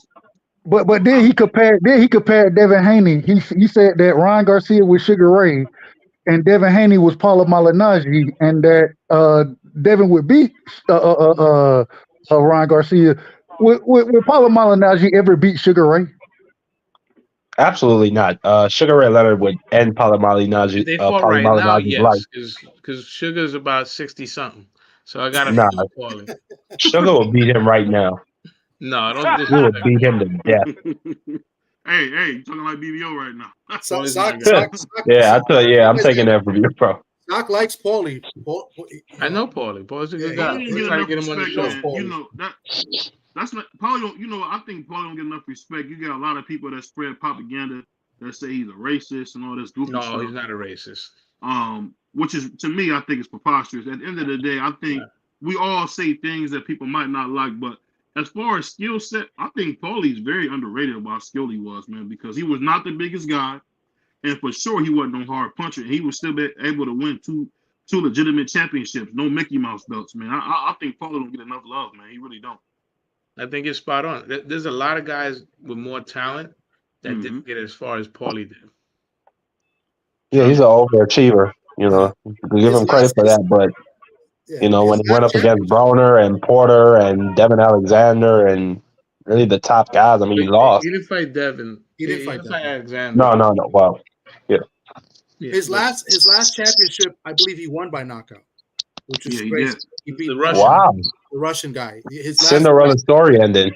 Yeah, that was the last champion, and then he lost the belt to Broner, right? Yeah. Yep. Yeah. He won by knockout, which was crazy because Paulie never wins by knockout. Adrian Bona took his belt and his girl. That's what he said. We ain't gonna do that. We ain't gonna do that. D3, we ain't gonna do that. D3, we ain't gonna do that. You know the funny thing about it though, Sock, that I gotta say, man, when you watch boxing overall, man, it's kind of funny how it repeats itself, man, because you see the same type of guys emerge, and it's like when I watch Shu Shu in particular, I've seen that style, I've seen that before, and it's just exciting, man, because you know, like boxing's in a good place, man. You got T.O., you got David Benavidez, you know, my favorite fighter, man, Alicia Bungana. You got a bunch of great fighters out there. It's just great to see, man. Now, you know what? I just thought about something. We were sitting here talking to Shu Shu, and BVO said Monster anyway looked like Pretty Boy Floyd. I think Shu Shu looked like Pretty Boy Floyd. Nah. Well, this is the thing. I think Shu Shu said something so impressive in that interview when he said how he used to want to fight like Mike Tyson, right? Yep. Which we see in the ring, we see the inside game from him, but then he had to adapt to the body style that he had, and said that's when he started watching Floyd trying to utilize those skills, and then we see it in the ring. We see the jab, we see the combination punching, we see the distance control, but we also see that inside fighting still. There are a lot of fighters that fight at range that are out boxers that don't have that inside ability the way Shu Shu does. I think that's what makes him so dangerous, is that you can't just you can't pick a certain way to beat him, because he can fight every style and he does it very well. Yeah. That man, he's on a fantastic trajectory in my opinion. Absolutely, and I would say the thing about Shu Shu is you just never, like Dub was saying, which is actually, I'm surprised, a really great take. You really don't see a boxer be able to fight on the inside like that. And I think when him and Brandon Figueroa get it on, I think that's going to be a huge fight, man. People really don't know that's going to be a huge fight when they do fight. So that's got to happen. We got to see that. It might end faster than you expect. It might end faster than you expect. Yeah. Well, Figueroa. But Figueroa, I think he's going to be done by the time Shu Shu gets to the championship level with his kind of style and the way how he fights. So I don't even think that fight's going to happen. Yeah. Oh no. Shu Shu said he want to fight him. Oh, he said he called him out on the channel. He said he would love to. He didn't call him out. He said he would love to fight him. Yeah. He said I would love to fight him. Yeah. Hey, real quick, Socrates. What's your perspective on Shu Shu's style and how he was speaking on trying to implement the different fighter style, the inside fighting of Mike Tyson, the range control, distance control of Floyd Mayweather, the jab of Floyd Mayweather? What's your thoughts on that? What do you see his what is his peak in your opinion? Well, I mean, he's a boxer puncher. He's a guy that can win a fight with boxing skill, but in his DNA, he's a fighter. And I believe let me see. Shu Shu is 25. How old is 26? 26. He's 26. So he's in the peak of his physical strength. So now he's got that man strength now he's working with. So he's not afraid to fight on the inside. And like I said, it's in his DNA. I think that he could win a fight on the outside and be very polished, but if he had to bite down on the mouthpiece, he could take you out. At 126, I think he's ranked number 11 in the WBO, right? Yes, he's ranked number 11 right now. Yes. So I mean, he's with a great promotional company. I mean, Top Rank knows how to bring people to where they need to get, as long as they live up to their end of the bargain, right? Because we also seen them cut ties with the prospect quick, right? Mm-hmm. He stopped the guy that had never been stopped before. Yeah, and I mentioned that, which is big. In the second round. Yeah. My God. And that's the same. He went 12 with Valdez. He went 10 with Christopher Diaz, who's a solid guy, and he Pitufo, went yes. 10. Pitufo is a very solid fighter. Mm-hmm. I could see Shu Shu by the end of next year probably be in the top 5 because he probably gonna have about 4, maybe 5 fights by the end of next year. Yeah, I can see him being in the top I 5 in the agree. WBO.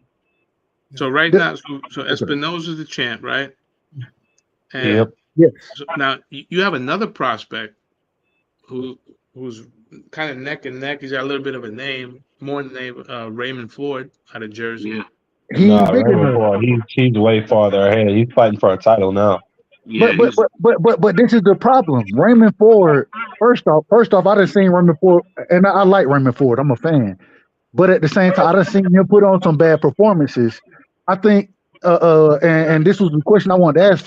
Shu Shu's size, the length and range that he has versus a lot of these dudes at 126, especially Raymond Ford. Respectfully to Raymond Ford, the man got T-Rex arms. You know what I'm saying? So it is what it is. And when if he fight an individual like Shu Shu, who's able to fight on the inside very well with long arms that can control range and distance, it is going to be a tough ass fight for Raymond Ford. I never see Raymond Ford being able to beat Shu Shu. So even though he is ahead of him, I think Shu Shu is a much more polished fighter and a much more dangerous fighter.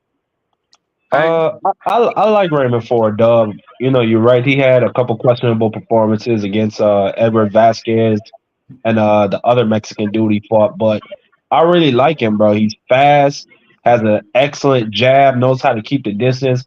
The problem I have with him, and you can see it in that Edward Vasquez fight, is that when he's not sapping his opponent's confidence, he starts to lose a little confidence himself. And he has an issue with adversity. So this next fight coming up for the vacant title, I'm excited to see what it's gonna look like. A fight between him and Shu Shu. It's like you said, Shu Shu seems to like adversity. He seems to like to be in dog fights and stuff like that. So he flourishes in adversity. Yeah. Shu Shu flourishes in adversity. Like respect the Raymond Ford though. I like Raymond Ford. I would say the only thing that about it is you just wonder when he get in there with those guys, he can maybe take a punch. How would that affect it? You know, because I don't think he's been in there. Shu Shu, I don't think Shu Shu got a chance to be in there with like a big puncher yet. So I want to see how his chin is once he gets clipped, because I think that'll let you know what kind of fighter we got. I mean, the chin is the last line of defense, right? You know. Yeah. You know. So we're gonna find out now. The one thing, like Dub had said, he fills out. You know, I think when it comes to fight night, he's easily up to 140. You know, so Ray Ford is smaller. I'm looking at the rankings. I mean, maybe a guy. I mean, Mauricio Lara, who might be on the way out. He'll fuck Lara. They have can I cut? My bad. Yeah, no, it's okay. No, I was gonna say, but Sock just said it for me because I don't have it in front of me. Sock does, but yeah, they still haven't ranked 05. I thought he was 4, but yeah, he'll beat him, but he'll break his mouth, man. Nah, he'll brutalize Shu Shu. You got to give Shu Shu a couple more years, and you got to age Mauricio Lara out a little bit. You can't put him in there with him. Mauricio Lara can fight, but he can't outbox that man. No, he's not gonna try. But he can hit. But Shu Shu gets caught with punches. Gets caught with punches on the right side. He get caught by Mauricio Lara. He only get caught with punches when he want to take that chance. Yeah. If he don't want to take that chance, he don't have to, and that's why I say the length and range and district, like Sock said, the man is a dog, bro. He a dog, and he like to fight. But at the same time, he can control the ring and box an individual like Mauricio Lara, bro. I mean, it is what it is. Well, when he come in on that night against Lara, he better know what he want to do right side. He better be sure about it. I'm sure he will know. Oh, my bad. I don't mean to cut you off. Go ahead, Sock. You're good. I was speaking out of turn, but a fight that could be made just from the top ranked family umbrella, whatever. Maybe Joet Gonzalez. You know, He'll That's fuck Joet Gonzalez up. He'll fuck Joet Gonzalez up, bro. He really would. But Joet has been in there. Nah, but Joet gonna force. Joet can fight, Dub. I mean, I agree. Joet I gonna agree. force He him can into fight. some bad I agree. The man can fight, but he can only fight going one way. And when you can only fight going one way, it'd be a good No, test. this is the thing. It's not about who he can beat. It's about getting him the matchups so he can move up. He Agreed. he could possibly beat him, but we just trying to get him the matchup so he can move up. I agree with that. It's a good name, right? And Joet's been there with the best fighters in the division. Yeah. His L's are only against top ranked guys. Yeah. In the pun, I mean, he lost to Shakur. What was most recent was the Dog Bay fight was questionable in my opinion. I thought that was that could have gone either way. Yeah, that was a questionable fight. So I mean, I'm assuming in February he'll probably be maybe a little softer touch if he comes back in February, but I would say by the summer, a guy with a name like Joet Gonzalez could be in the future. Yeah, I could see that because Joel Gonzalez, he's on his way out. So I could see them trying to put him in there with a prospect that they want to move up. Exactly. So I could see that happening. Oh, now he a gatekeeper. Now he a gatekeeper. No, I mean, if you look at Joel Gonzalez, I'm joking. I mean, he's pretty much on his way out. I think Joel Gonzalez is in his 30s now. He is about 35, 36. Yeah, he has to be. No, 36? No. I think he's about 30. Yeah, because he was older than Tank in the amateurs, and Tank is 29 now. Yeah. I think he's like 34. I think he might be 32, 33, something like that. I don't think he's 36. No, but yeah, I don't know. He got some people over there. Okay, he got some people over there with top rank because he keeps getting all these big shots and getting main event spots on cards and fighting for titles and shit. But he's only lost to he lost to Shakur and Navarrete. I mean, he's not losing to me and you. I mean, he's getting put in with top guys. But even in those top fights, he exciting. He an exciting fighter. So you're gonna put him in the ring, bro. You're gonna put him. Yeah, he's like a BVO. He's like a Yaki Lopez. He's somebody. He's never win, but it's exciting every time you see him step in that ring. Yaki Lopez, throwback man. Wow. Yeah, man. That's why he's the historian, Marky Dan. Matthew Shah Muhammad and him. Yeah, we watched that fight on the channel, bro. That's one of my favorite light heavyweight fights of all time. If I had a time machine, I would love to see Saad. I would love to see Saad Muhammad versus Baturbiev, man. Salute to the Queen, Nick J, man. Salute to the Queen. That would be crazy, man. Yeah, that is a crazy fight. So could you imagine that Baturbiev versus Saad Muhammad? That would be. I wish I had a time machine to see that fight. That would be the best lightweight fight ever. That would be crazy. Because Baturbiev would have Saad on the plates, and then Saad, he would just recover and come back at that. It'll be a toe-to-toe war all 15 rounds. Hold on. Now that I have all of y'all here, Shock and Thomas can vouch for what I said. Yo, tell out. Wait. I gotta correct you, City, because you do this every week. It's Shock. You say Shock like it's Shocky Foster. It's No, this is that to everybody. He always mispronounces people's names. I was eating Butterbean at the time. Butterbean.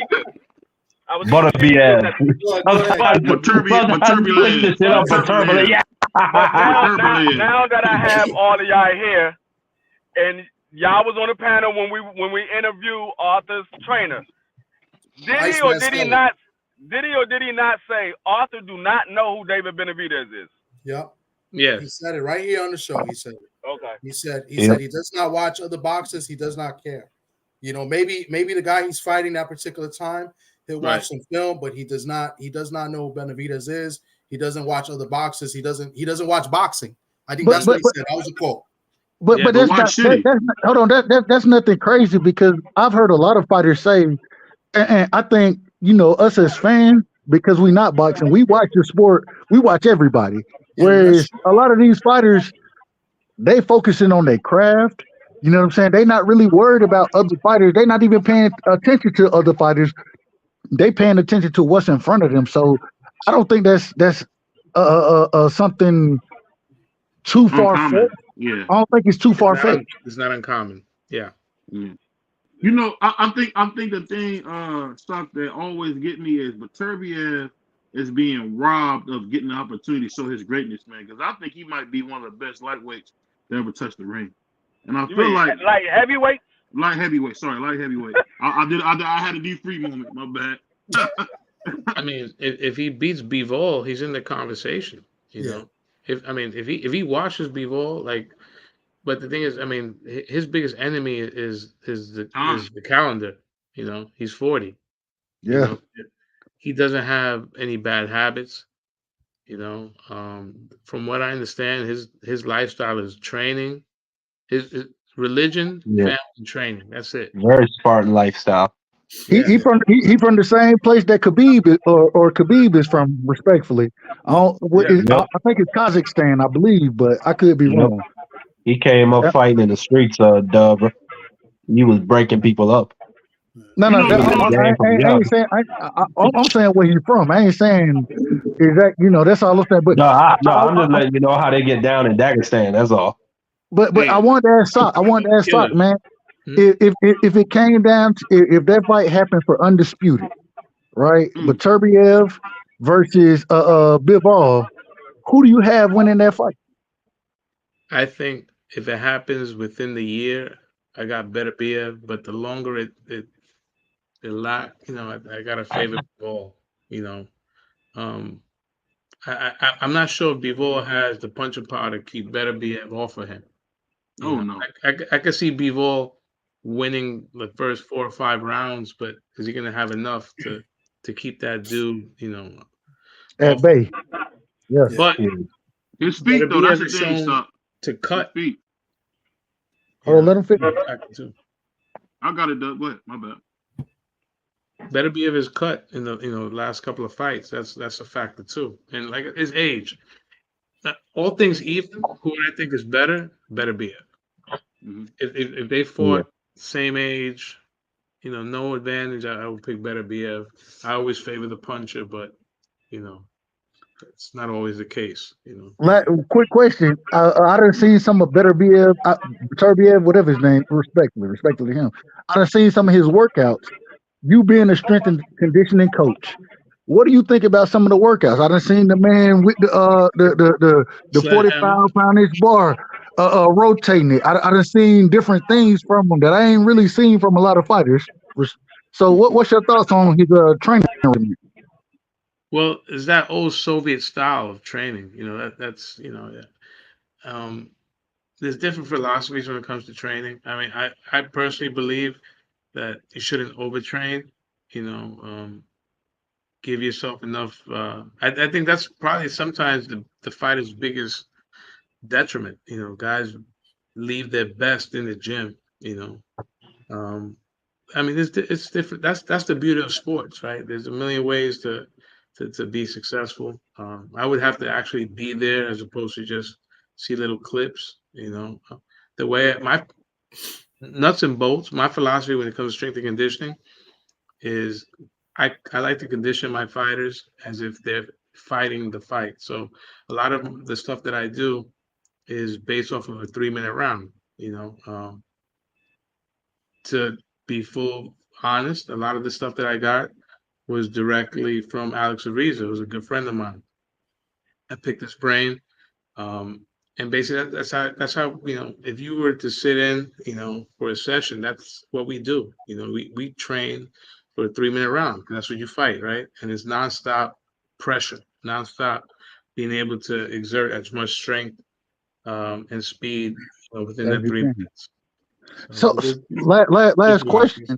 Mm-hmm. Do you believe in, would you being a strength and conditioning coach? I done heard a lot of trainers speak on them not really liking their fighters to use weights. You know what I'm saying? Not to overbulk, those type of things.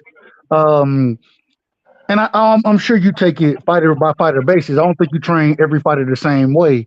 But how do you look at that as far as too much bulk, too much muscle, that draining the oxygen out of you, those type of things.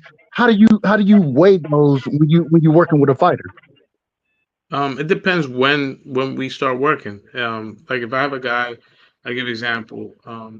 In my El Real, we don't have a fine line. We don't have a fight lined up. We train a lot different, kind of like off season than we do when okay we have a fight. We have a 6 week camp. It's a totally different routine. If I have a fighter that's moving up in weight, I want to get him as strong as possible. And then as weeks coming in, it's a totally different routine. So it depends on the situation. As far as bulking up, the only way you're gonna really bulk up if you increase your calories. You know, what I try not to do is it's functional strength when it comes to weights. The weights are a prop. I'm not training a guy to look like Ronnie Coleman or Arnold Schwarzenegger. It's functional strength. So I think that when you get the clashes between trainers and strength and conditioning coaches, I think a lot of it is ego.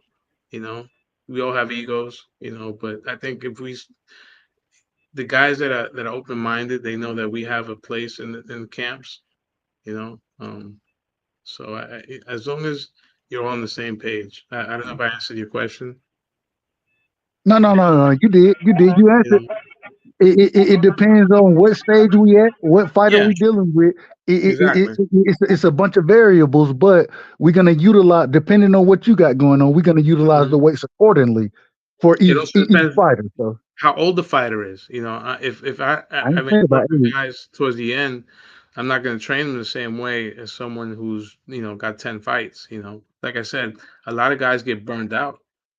They overtrain. Can, You know, can I ask you and when you see an older fighter versus a younger fighter? So I'm gonna use two distinct fighters. I'm gonna say uh uh uh uh um Benavidez, somebody who we done seen miss weight, right? How would you train him versus somebody who we done seen be a Bud Crawford, somebody who ain't never missed weight, but we've seen him move up? What would be the difference in your or from your training style or your strength and conditioning style? What would be the difference? wow. I And would I say know it might be two. My apologies. I ain't no. trying to. This is hypothetically. I think Bud is someone who has come up in weight, right? So he's at a natural disadvantage if let's say his next fight tomorrow was at middleweight, right? That would be a little bit more challenging, but because I want to get him strong, but I don't want to compromise what the little advantages that he would have against a middleweight, which is his speed. So I would even say, you know what, I'll give the 2 pounds. I don't think there's anything wrong with coming in at 58. If he's fighting someone at 60. Because I don't want to make him lose the advantage that he has of speed. Benavidez, I mean, if you look at his body type, he doesn't look like the athlete that you would expect, right? He's built kind of like Tyson Fury. I think that a guy like Benavidez, his thing is all about gas tank. So you want to make sure that he's able to keep that high volume, and I think if he fights at light heavyweight, that would be interesting because you want to see if he could. Uh, um, what do you call it? Bring that punching power with him at 75, like he mentioned before. So you'd have to be in it, but both fascinating cases. Shit, I would love to work with both of them because that'd be a really nice Christmas in the Palmer household. Hey, Hey, hey, son, I want to man, ask you a quick question, man. I Hmm. know we hearing a lot of stuff about the snack program. What do you think about all that? A lot of people say a lot of things about maybe the Snack. snack program. Yeah, the snack program is helping fighters knock people out. And I mean, what you I think mean, about all that? Mr. Conte. I mean, you reap what you sow, right? I mean, he's considered the godfather of steroids, and he marketed himself that way. But it's a good program. I know fighters that have used it. I've never personally used it, so I can't comment on it. Um, so I really don't know it. But I know it's a good brand. It sells well. And Victor Kane, he's been around a long time. Smart man, you know. For your fighters, do you especially with the testing, the VADA testing, those type of things, do you worry about what they may be taking outside of the regiment you're giving them, or do you try to just make sure that they stick to your regiment versus taking any outside supplements? Well, every state. I mean, haven't had a fighter that has that's in the VADA program, but every state, like if you call the commission, they'll have a list of supplements that are, that are allowed. Um, so I think if you go by that, look, I mean, the guys that pop dirty, I mean, you know what you're putting into your body. So I can't say you can't always be given the excuse that they're naive. I've never, I haven't gotten to that level yet. Of what's the word I want to say? I mean, like I said, if you go by the commission list, they'll give you what's allowed and what's not allowed. And I Even think if they, that's fine. even if they ate like tainted beef by accident, you wouldn't say, you know. So what if they like would have ate like tainted beef or something? Like, I hear people talk about Tainted clenbuterol. meat? Yeah, like, is that really a thing? Can you really get like a substance from the wrong type of meat? Well, in the case with Canelo, if that's what you're referring to, I remember there was some soccer players that said that. I mean, in general, I mean, Yeah, half the soccer team tested positive for clenbuterol. So go ahead, my apologies. if you're not eating organic beef, you're ingesting some sort of steroid, I would say. I mean, and it's expensive to eat organically. Grass-fed beef. So they want an extra $2 to put it saying grass fed on the top. So guys, before, because we've been on for a minute and we didn't really talk about tomorrow. So I mean, what do you guys think? With the matchup tomorrow, what fights you guys are looking forward to? You guys see it as you think the favorites are going to win? Do you see any upsets happening? Like, give me a rundown of what you guys think, or let's pick a fight and let's talk about squad. That's all I can say. I think one fight I'm looking forward to, Thomas, is actually Big Baby Miller versus Daniel Dubois. I want to see what's going to happen. But Big Baby Miller, I actually like him. I've been watching a couple of his fights. He has a good mauling inside style, but he's coming in well over 300 pounds. So 333. I don't know how his stamina is going to look. 335. Yeah. So right side Thomas. 335. My bad. Right side Thomas. You could bet he's going to be coming for a knockout early. So I'm excited to see it. I'm gonna tell you this because we were talking about this earlier on T's show. The last 6 fights, Big Baby Miller has been weighing 304 and higher. The highest he's ever been is 341. Now he only went the distance once since he's been over 300 pounds, and that was a 10 rounder, I believe. It might have been a 12 round, but it was a 10 round. But on that Lucas Brown fight, that was that Lucas Brown fight. Hold on, but D-Free, look who he been fighting. The last fight I saw from Big Baby, the man was respectfully. I say this respectfully. Yeah. The man was fighting some fat white dude. I ain't never heard of the man. I ain't never heard of this dude. Lucas Brown ain't a bad fighter. No, I ain't talking about Lucas Brown. I give Lucas Brown credit. I give him credit. Yeah. No, that's the only notable. That's the only notable name that's on his resume is Lucas Brown. But he doesn't really pop Miller. Miller is not a guy that will knock you out, though. That's what's crazy. He doesn't really have power like that. But he'll lay on you. He'll put his weight on you, and next thing you know, your leg's gone, and then he able to kind of put hands on you a little bit better. Yeah, because I mean, if you look at his resume, he got 27 fights and he only has 22 knockouts. So he can get the guys out of there, but I kind of worry about the weight because Dubois he got what 21 fights with 18 knockouts. He got 2 losses. He's been knocked out twice in both those losses. But that's the problem. Oh, go ahead, D-Free. No, I was gonna say, but the thing is, Daniel Dubois, he has a confidence problem. Like, if he doesn't believe what he's doing is working, he tends to lose his confidence in a fight, and he ends up getting beat up. Yeah, that's for sure. But you know what? I gotta say this about Big Baby. It ain't just confidence though. In general, one at a time. I think in general, I think when it comes to Big Baby, I think he's not the most talented, and I think sometimes because of his mouth, we get confused that he can really fight. But I mean, this dude had didn't he have 4 or 5 drug tests go bad? I mean, yep, 2 in the sport of kickboxing. Yeah, I mean, so it's just like he's a known cheater.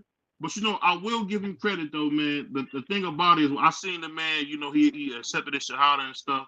So I'm hoping that changes him a little bit. But the brother, I really think is just a good talker. He gonna get beat up, man. I've seen him getting beat up by that. Well, but he's from New York. He's from New York, right, BVO? Yeah, he's from New York. Yeah, but the problem is we didn't Shannon the Cannon Briggs. But we didn't see Daniel Dubois. We done seen this man gas in fights. You know what I'm saying? We know if he don't stop you early in the fight, a lot of times he's struggling to fight. And just to be real with you, I don't think he's the greatest boxer.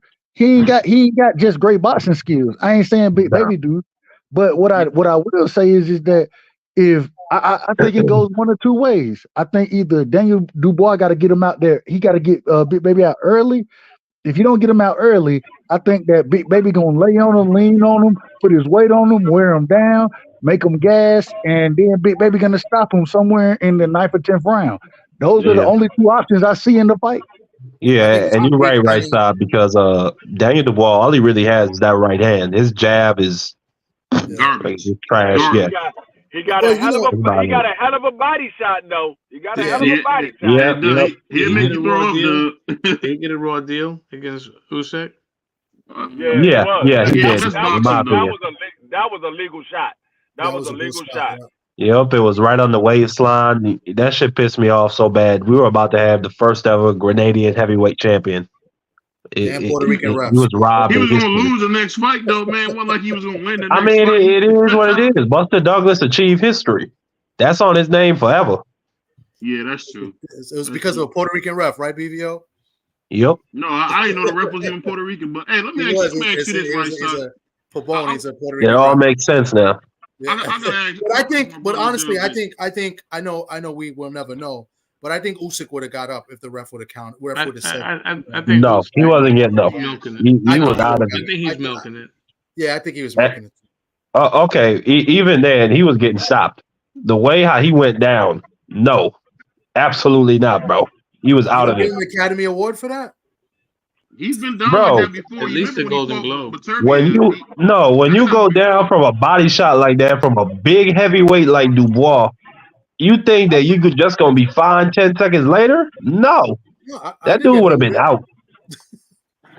No, I personally think he didn't get hit. I mean, he got hit. It was a good shot. He got hurt, but I think he would have got up. But we'll never know. But it was on the belt line. It was on the belt line. Yeah, it was. I thought it was a good shot. It was legal. I agree. Yeah. It was the same shot that AJ hit him with, and it was the same referee. It was the same referee, Pabon? Same referee. Yeah, I remember that. Mm-hmm. I didn't know that. He's a cheater, man. He's a cheater. It was the same referee. Hey, this is not me being funny. He really robbed 2 fighters, man. Like he knows. But I gotta ask my brother, right side this man.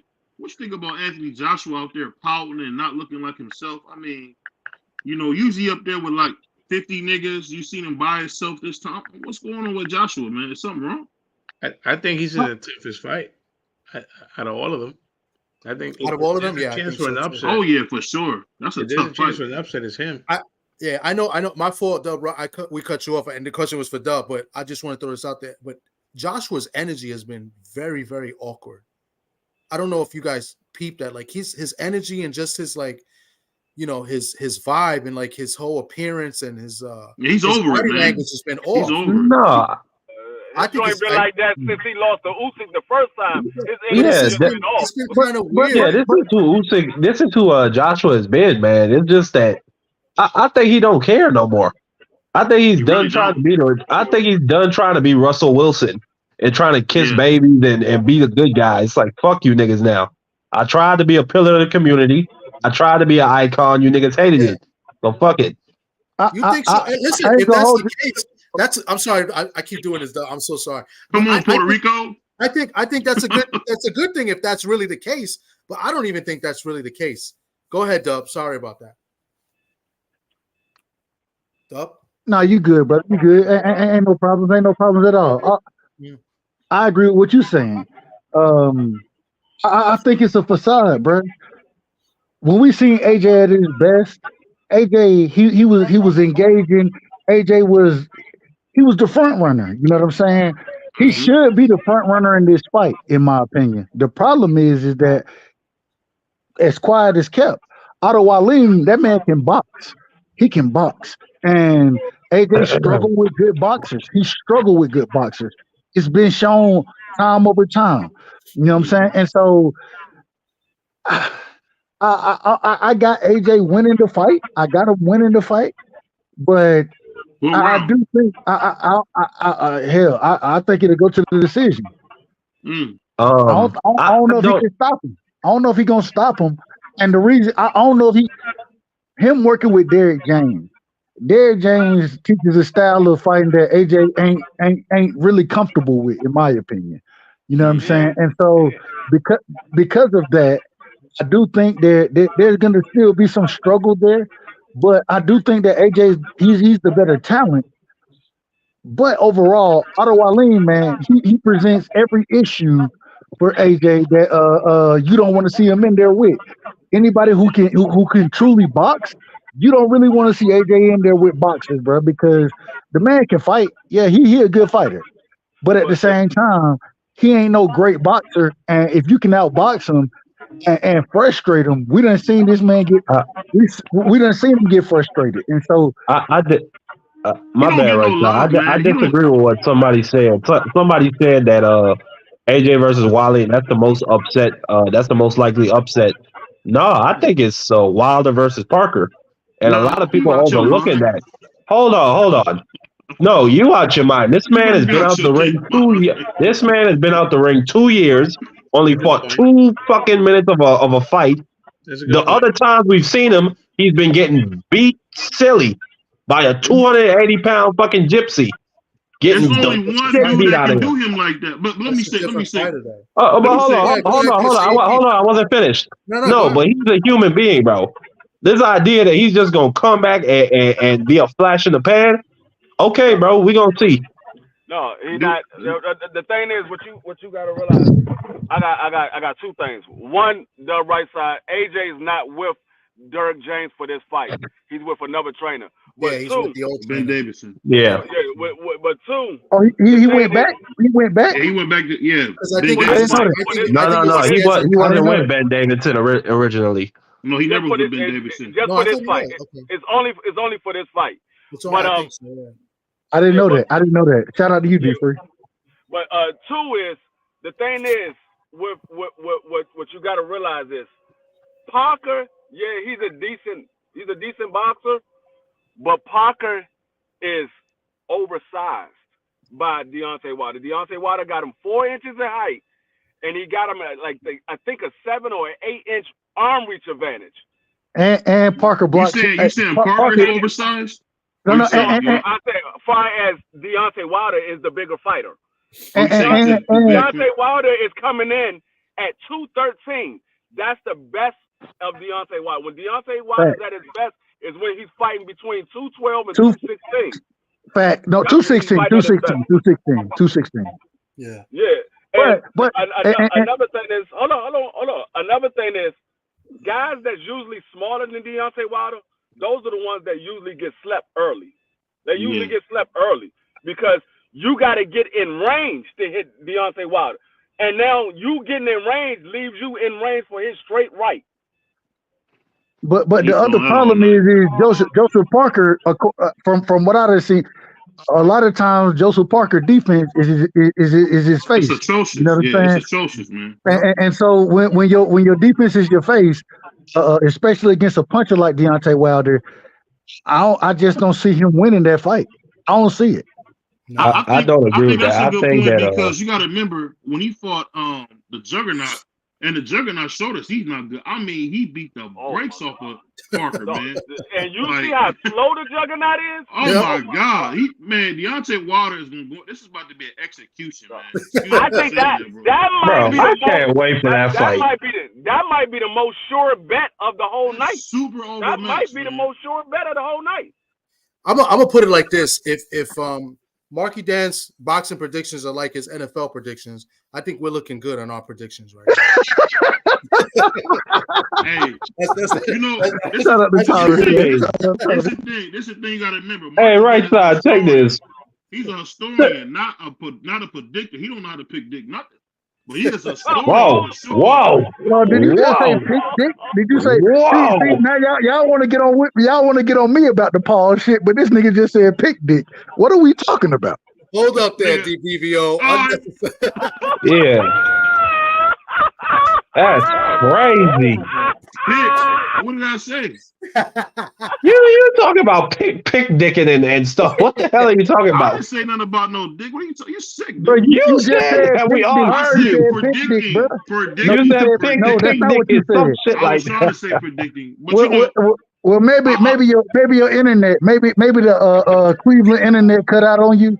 You know, we know y'all don't have good internet service up there, so maybe that's what happened. But he got his mind on pause all friggin' day. That's what's on his mind. He just came out for a second. All I say is this, man. You know, I'm trying to help you, BVO. I'm trying to help you, man. Eating possum soup and all that good stuff.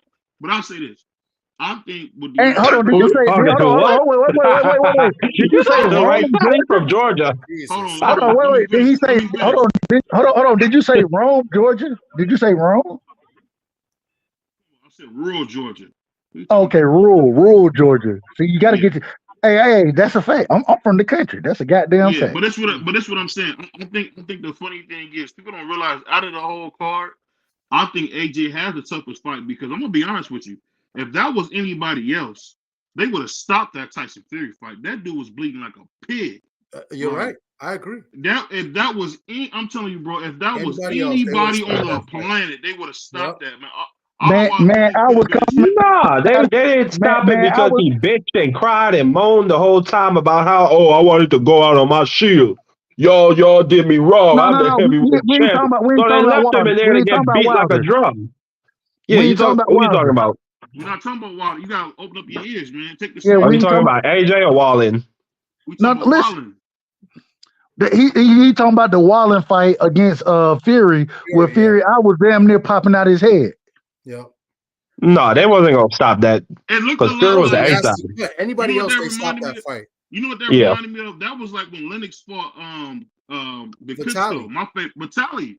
Like he about to lose his doggone eye. Yeah. He's about to, was he not about to lose his eye? And they stopped that fight, but they didn't stop this. They stopped that fight, but they didn't stop this fight. But I'm gonna be honest with you. I honestly can say, and this is probably a different comparison for most. AJ is a lot like one of my favorite baseball players, Alex Rodriguez. He's not comfortable in his own skin, and it shows. And it's like, when you see a grown man that insecure, this nigga got like $50-60 million in his insecure. And it's like, hold on. Now we ain't gonna disrespect A-Rod. We ain't gonna disrespect A-Rod. Let's not forget A-Rod's a world champion, but I'm just saying the thing that A-Rod said, listen, the thing that A-Rod said. What? Listen, let me finish. Yeah, go ahead. The thing that A-Rod said in his book that was very true, and I see it with AJ a lot, he wasn't comfortable in his own skin. And when you have that, you get what you get with AJ. He with 100 niggas. I've never seen him with a woman. You know, he always sometimes got. We're not gonna cast in the aspersions. Let's not cast in the aspersions. No, we're not casting no aspersions. BVO talk. We're not gonna do that. But I'm just saying, it just leads me to believe he's not comfortable with himself because he hasn't been the same guy since Andy Ruiz knocked him down 4 times. The AJ that got before that was Superman. I thought he could have did a lot more, but after them getting knocked by the little fat Mexican dude, that changed him. That changed him, man. And if you think about it, we haven't seen that cocky Anthony Joshua that was with the confetti flying on him. We ain't seen that in a while. I mean, I think the kid is done. I really do. Throwing the belts out the ring, uncharacteristic stuff like that. That's true. That's a good point. This brother grabbed the rings, Dub, and Free. He grabbed the belts, threw them outside because he got beat up. No, I seen it. I think it was a very cringe moment. He broke down mentally. You know what I'm saying? So I can't disagree with you, BVO. And you know I don't have no problem disagreeing with you. But in this situation, you absolutely correct. I agree with you He's 100%. spot on. He's spot on. This What's That up? is a good point. I honestly feel like AJ is damned if he does, damned. Well, yeah, go ahead. I've been talking a while. No, I was gonna say, it's a good point. It's a good point, but he did avenge that loss against Ruiz. I mean, he fought, a very boring fight. I think the key was he didn't. Suck, you a politician, bro. He didn't really avenge that fight, man. He ran. He boxing. Well, no. He won the fight. He did win the fight. He did win the fight. That's what I'm talking. The AJ is damned if he do, damned if he don't. The motherfucker won. You go back to history. This is what happens. Ali fought a boring ass fight against Leon Spinks the second time. Same shit. You go anyway. I just can't wait for this Saturday, bro. It's a lot of motherfuckers. Hey, I can't wait for this card. It's the biggest shit. I've been excited. I've been thinking about this shit for a couple weeks now. Dan, he's not really an American. He's roots for the Europeans and the fighters and the Australians. Absolutely. Yeah, but I will say this. I will say this though. I will say this.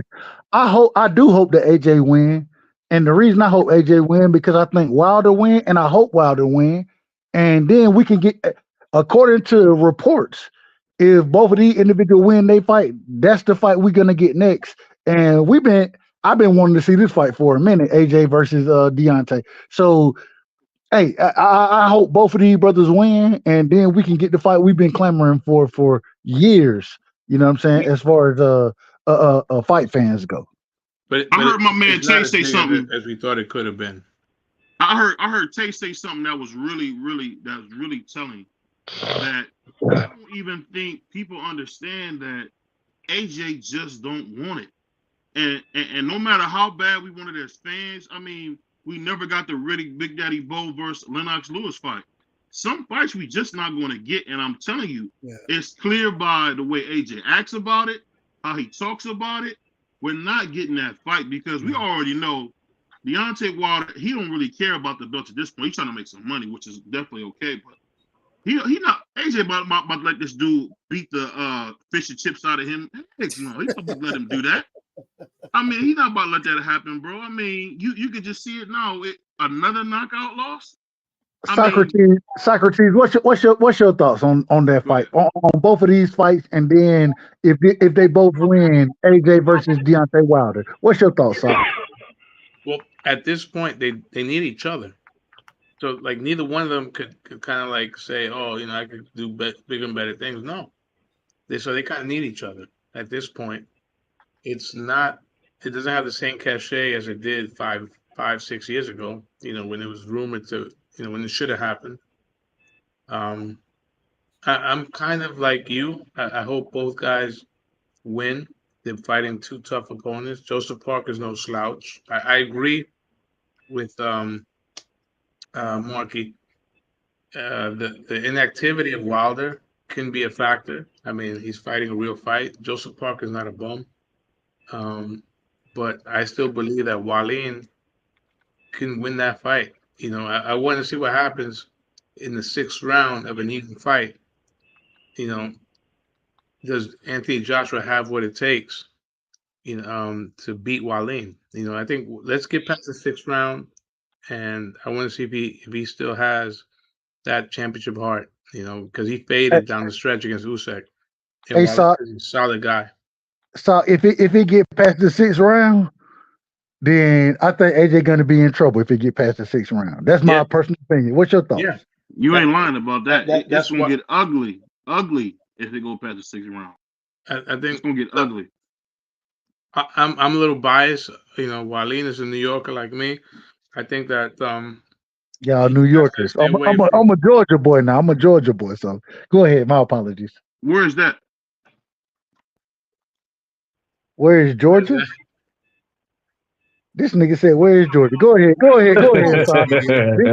This man out of order. He out of order. I wasn't talking to you, man. My bad. I should have messed up. I wasn't talking to you.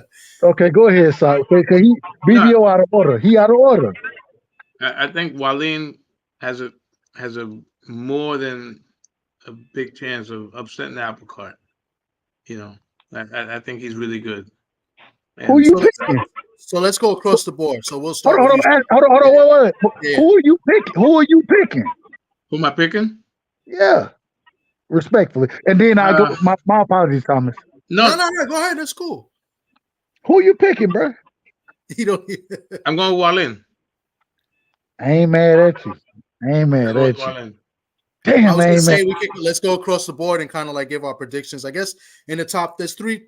I mean, there's good fights overall. I mean, good names, but there's only three fights we really kind of care about. And so I guess let's give our predictions. We'll start with the Joshua Wallin fight, which is I hear is the main event. That's going to be the last fight. So Sock says he's got Wallin. Who does the great Bundini have?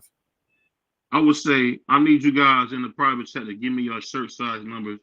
I keep seeing all this merch. We got the BVO Boxing merch. I want to see y'all. What's wrong with that? Has nothing to do with But- what we're just saying. Hey! If you send me a hoodie, I'll wear your hoodie on my live, but it got to be a hoodie. Don't send me a shirt. Send me a hoodie. Okay. BVO, who you got, Wallin or Joshua? I got Wallin. Got Wallin. I agree with pretty much almost everyone here except probably Marky Dan. I got Wallin. And I got Wallin in a split decision, which and I say split decision because it's probably going to be unanimous, but they'll try to, there'll be one judge that'll try to give AJ the fight. So I got Wallin in a split decision victory. D Free. I'm going out on a limb since all three of y'all got Waleed. I'm picking AJ, and this is more me hoping versus me truly being an analyst of the sport. This is hope, and the reason I'm hoping is because I want AJ to be Deontay Wilder food. So I'm picking AJ to beat Otto Wallin by knockout. I'm picking the knockout, and damn it, and the only reason is like I said, because Deontay Wilder, that's my country brother right there. He from Alabama, I'm from Georgia. Shout out to that brother, man. And I want AJ to be his food before anybody else. Well, we didn't already see AJ lose, but I don't want to see AJ lose to Otto Wallin versus a Deontay Wilder. So I'm picking AJ to win the fight. And this is all bias. This is all biasness and fanboyism from myself. I'm gonna be honest.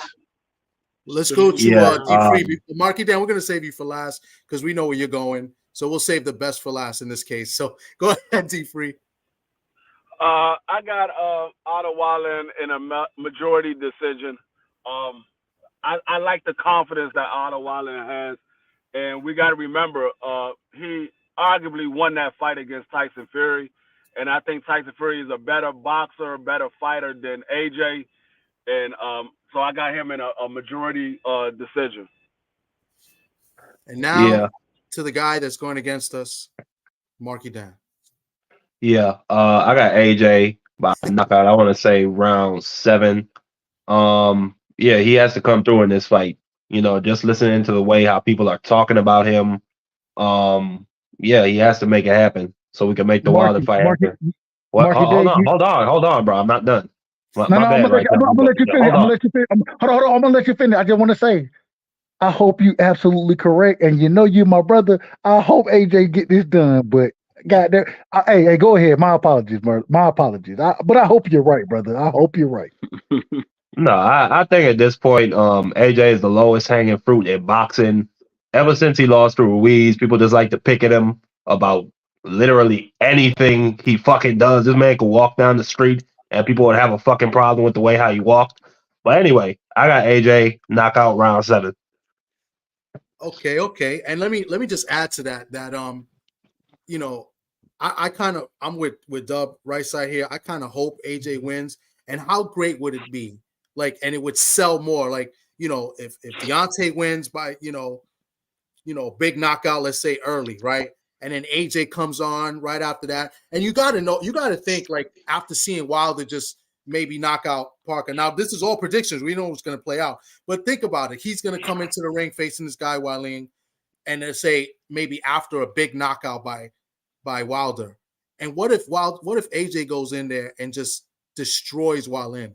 That would take us, to the next, what everybody wants to see, both guys finishing the show. So I kind of want what Dub wants and kind of what Marky Dan wants, even though it's not what he wants. He's predicting it. It's probably what he wants too, but to each their own.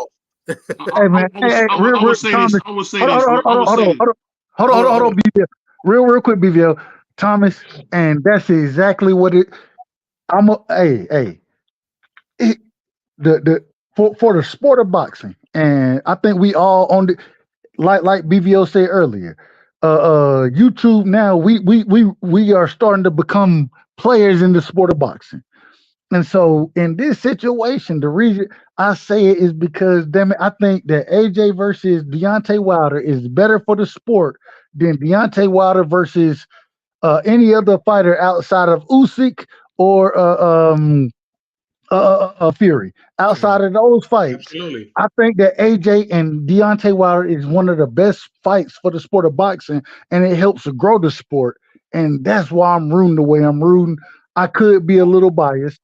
I ain't even gonna say a little biased. I'm a lot biased, but at the same time, it's only for the sport of boxing. That's why I'm rooting. What I would say is this: okay to be biased. When you think about this fight, man, if we being totally honest, now I don't always agree with Marky Dan because I think a lot of stuff he say is just absolute trash.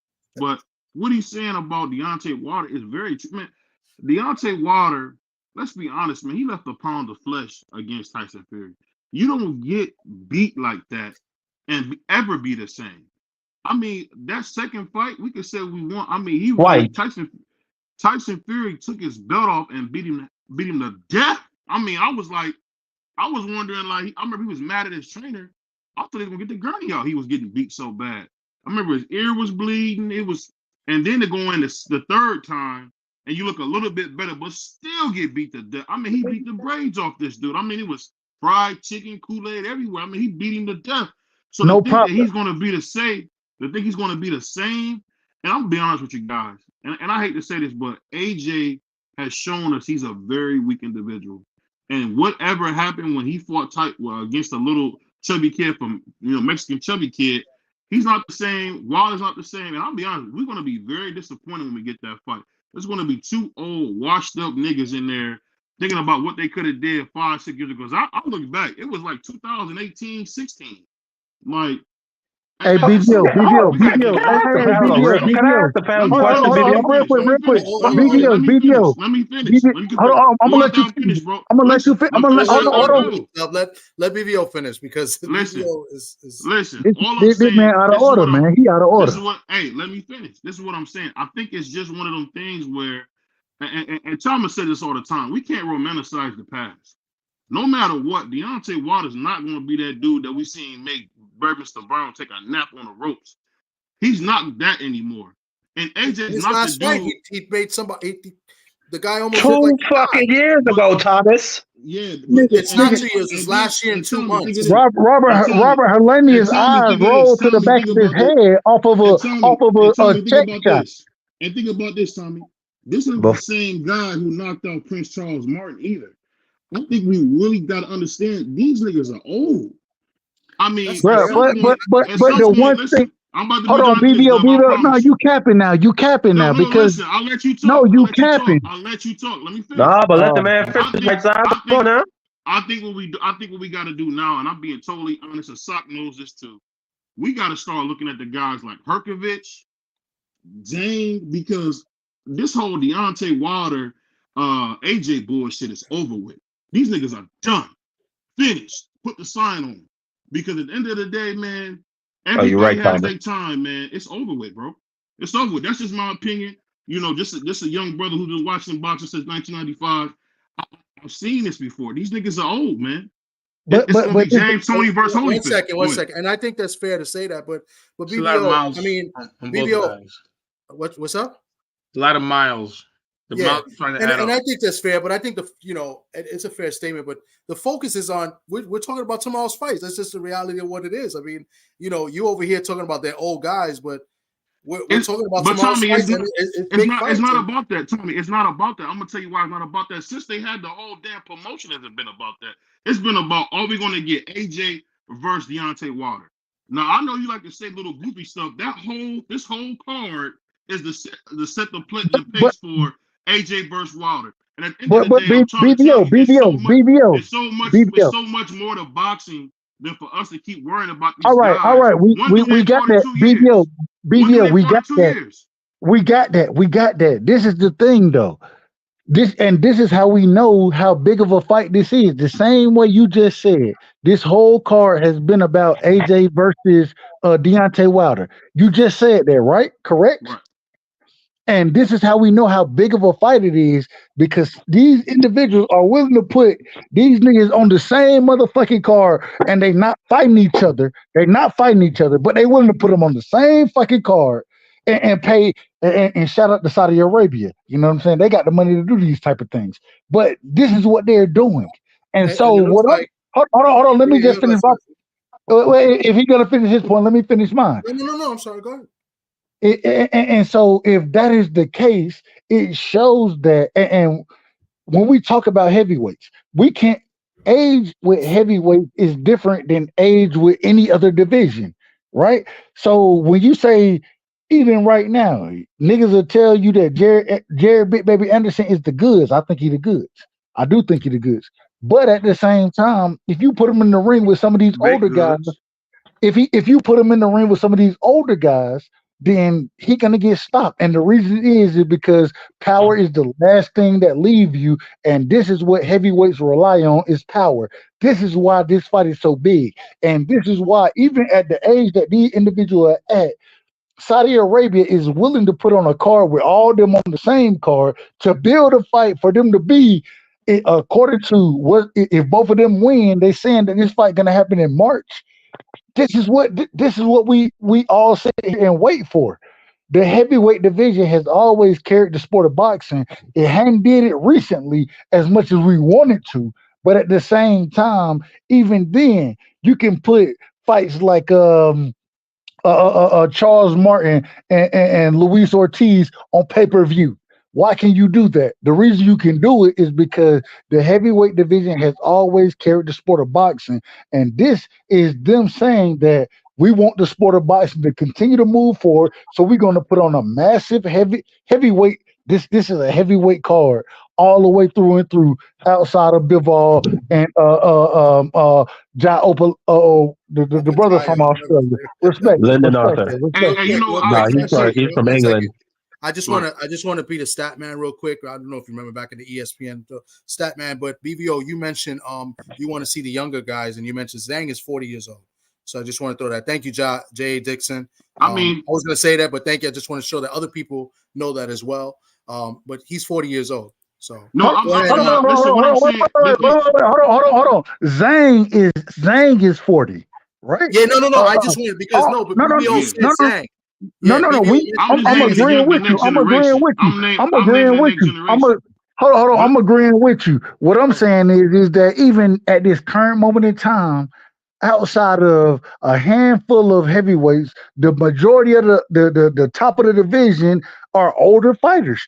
And the reason is because power is the last thing that you lose when you box. And these niggas still got power. And this is why these are in. The thing I want to say, this is what I say, and I'll shut up. I think this is the thing. When we talk about the Cedar Ish, man, we're talking about the Saudis. These guys build buildings knowing they're not going to recoup their money. Like they built I think it was an indoor hotel with an indoor aquarium, a 50 flight place with an aquarium all the way through it. So for them to take this kind of money, these guys they got what you would call FU money. These guys don't care about the money. They want the entertainment. The whole reason why they even doing this is because they want you to come to Saudi Arabia. They want you to come tour there. They want to make it a tourist destination. Why do you think they built that huge wall right in the middle of these guys? I'm telling you, this fight is nothing more than attraction. And I'm telling you, the thing that listen, let me finish. I think the thing that we got, I think no matter what we do, Dub has a good point on the fact that we do want to see that fight. But I honestly could say, I wish they would use that kind of fuck you money to get fights like Devin, to get fights like Baturbiev Bivol, to get some real fights because that's on the table, BBO. But listen, the problem with boxing is this: we give every fight 5, 6, 7 years way too effing late, and it's the same thing we keep doing. And the UFC, our direct counterpart, we don't have this issue. We actually talking about two niggas that's in their mid-30s. We excited about them, and let's be honest, Doug. This heavyweight division is a freaking wasteland. It's a wasteland. If we talk about boxing, most of the time we talking about 147 and down. Whether it's a middleweight division, I'm talking about on boxing panel. I'm talking about BVO cooking.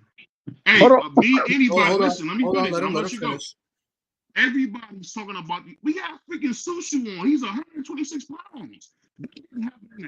But I agree with you, BVO. I agree with you. I agree with you. But what I'm saying in general, let me finish this point, and I'm gonna let you go. I promise. I think go ahead. that we gotta do.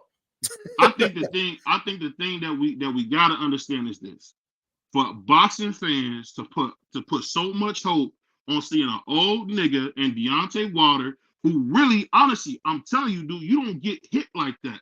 His egg got scrambled. That big white dude was in there beating him up, man.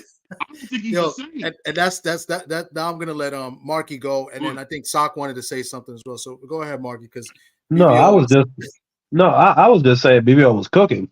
I agree with him 1000%. This is really the model in the sport of boxing where we see guys fight too late. We saw it with Bud and Spence, and I think we might even see it with Haney and Tank, because Tank is almost 30. He's gonna turn 30 this next year.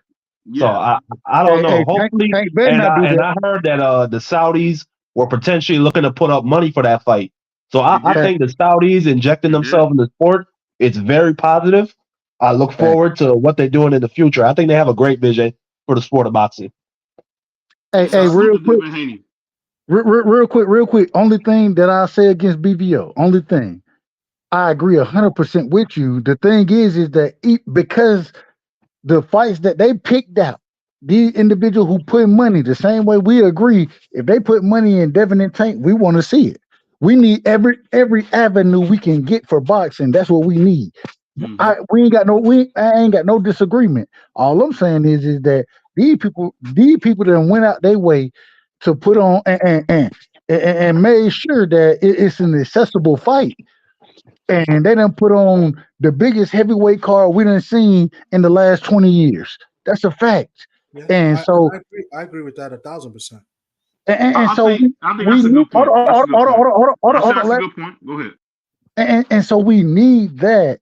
Although I agree with what my brother Thomas was saying, as far as us wanting and waiting for the Deontay Wilder and Anthony Joshua fight. Yeah, it is a tad bit too late. Hell, Errol Spence and Bud Crawford, that fight was late.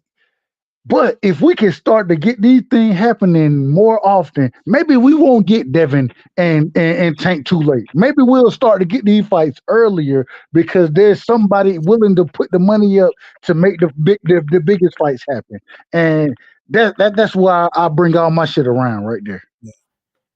Geeko, D-Free, I think one of y'all wanted to interject and say something. I guess not. I mean, it's nothing new, right? I mean, the same thing with Mayweather, Pacquiao. I mean, the big fights happen a little bit in prime, but sometimes they don't happen at all. Like someone had mentioned earlier, with Riddick Bowe and Lennox Lewis never happening.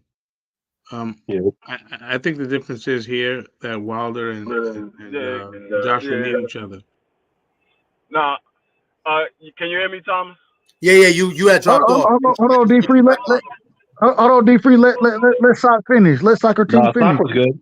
No, that's it. Okay. My apologies. Looking for your information. My apologies. Okay. Free Larry Hoover, man. Free Larry Hoover. Big me. Go ahead, D-Free. No, I was saying. I heard BVO said that the Saudis is doing this because they want to make this a touring attraction. It's not that. The Saudis not doing this to make it a touring attraction. The Saudis is doing this because they want a part of the boxing industry. Because if you notice, when the Saudis put these fights on, the only people that's getting to go to these fights are people that the Saudis invite. They're not letting nobody get close to that family that they're not inviting. So they're not doing it for a tour attraction. They want a piece of the boxing industry. They're doing it to That's not true. I'm okay with that. I'm okay with that. Just because that's not true, bro. I disagree. Just because they're wait. probably not going to recoup their money off this event, and I don't think they recoup their money off the Fury and Gano event. I think it's just like what was happening with okay, go ahead. All right. But before you disagree with it, I want to give I want to agree with him, and then I want you to disagree. The reason I'm going to agree with D Free is because although what he said, I think they do want a piece of that boxing money, but at the same time, I don't have a problem with them wanting a piece of that boxing money if we're gonna get the best fighting the best. And so I'm gonna agree with D Free, but that's why I want to stop you. So now I want you to cook me in D Free on the point that was brought up there. I think it's more about the best fighting the best versus and from a boxing perspective versus worried about what they're gonna gather from it. I do think this. Hold on. His Excellency, I've heard that he is a huge boxing fan, so he does have an interest in helping to rebuild the sport. But I don't think that it's about getting a piece of the boxing market. I don't think the boxing market is really that profitable. If I'm being honest, I think it's about trying to. I think it's about trying to change the perception of Saudi Arabia, because you have a lot of shit goes down there with tourists. Like the other day, a girl got a year in prison just for touching a security officer at the airport. Wait a minute. That type of stuff is not a good. Hold on. That type of stuff is not a good look. Totally different. You ain't even talking about boxing no more. You ain't I'm just telling you about they're trying to change the perception by bringing a big event that people could go over there and watch. That's all I'm saying. Go ahead. This is the thing, and this is the thing we got to be honest. And Marky Dennis speaking to the bigger point. And the Saudi Arabia, man, they've been known for their crimes. They kill American reporters. They kill UK reporters. They brutalize their people. There's a woman, I'm not talking politics when I'm talking boxing. But it's a part of the broader point, right side. Oh my God, this is this is what I'm saying. I think what you're saying is true, Doug. But two things can be true. At the end of the day, I don't know. I honestly, Free, I get you, my brother, I love you, but that money in boxing money is peanuts to them. I was reading an article. They make about, I think it was it $6 billion a day? No, BVO. They don't have to report their exact income. No, what does it have to do with boxing? What does it have to do with boxing? But listen, when you hold on, wait. Hold on. We're talking about why they have an interest in the sport of boxing. That's what D3 brought up. Wait a minute. Hold on, BVO. Hold on. I'm gonna let you go, bro. This is what I'm saying. Oh man, you out of order. Because you're not even talking about boxing no more. You're talking about respectfully, right side. Let BVO finish. Let me finish my point. He's halfway through it. Might as well let him finish the point. At the end of the day, and shout out to my man Sock and the German Prince, man, for letting me on their show. But I gotta say this, man. What you're saying is very true. I love what we seeing in boxing. I love the big fights. At the end of the day, the king has been very gracious with his money. I'm telling you, they just want people to come. They just want people to come there, have a good time, but you gotta follow their rules. The thing that's so crazy about this fight is this. So I don't know if you guys seen the purses. These guys weren't gonna make that money nowhere else on the planet. So of course they took that money. Of course they took the fight. But I'm excited I'm gonna be positive on this one. I'm excited that boxing is actually getting some type of light. I don't know if you guys seen that commercial where you see Eddie Hearn, who's a crook. You seen what's the guy from Queensbury? You see my man from Queensbury. You seen Deontay Wilder. You seen Otto Wallin. You seen Dimitri Bivol, Frank Warren. You seen all? Did y'all see that big commercial they had? To see our fighters, it was almost like a Cartoon Network concert thing. We got to see all the shows, all the great boxers, all in the same room. And I just think the Saudis for giving us this. It doesn't change that we about to watch two old niggas try to relive something that should have been happened. Because I'm telling you, man, no matter what we do, man, we need to focus on. And I'm gonna do this. Me and my brother Free gonna do it. We're gonna focus on the next phase of boxing. That's the Devin Haney, the Tank Davises, the guy we had on the day, Shu Shu, Bruce Carrington. We want to focus on these guys because these guys we're talking about now. This is like, I don't know if you remember the song that Run DMC had. We down with the Kings. Like, I don't give a heck care about that. I like the NWA. Their time is over with. Deontay Wilder is done. So is AJ. It's over with.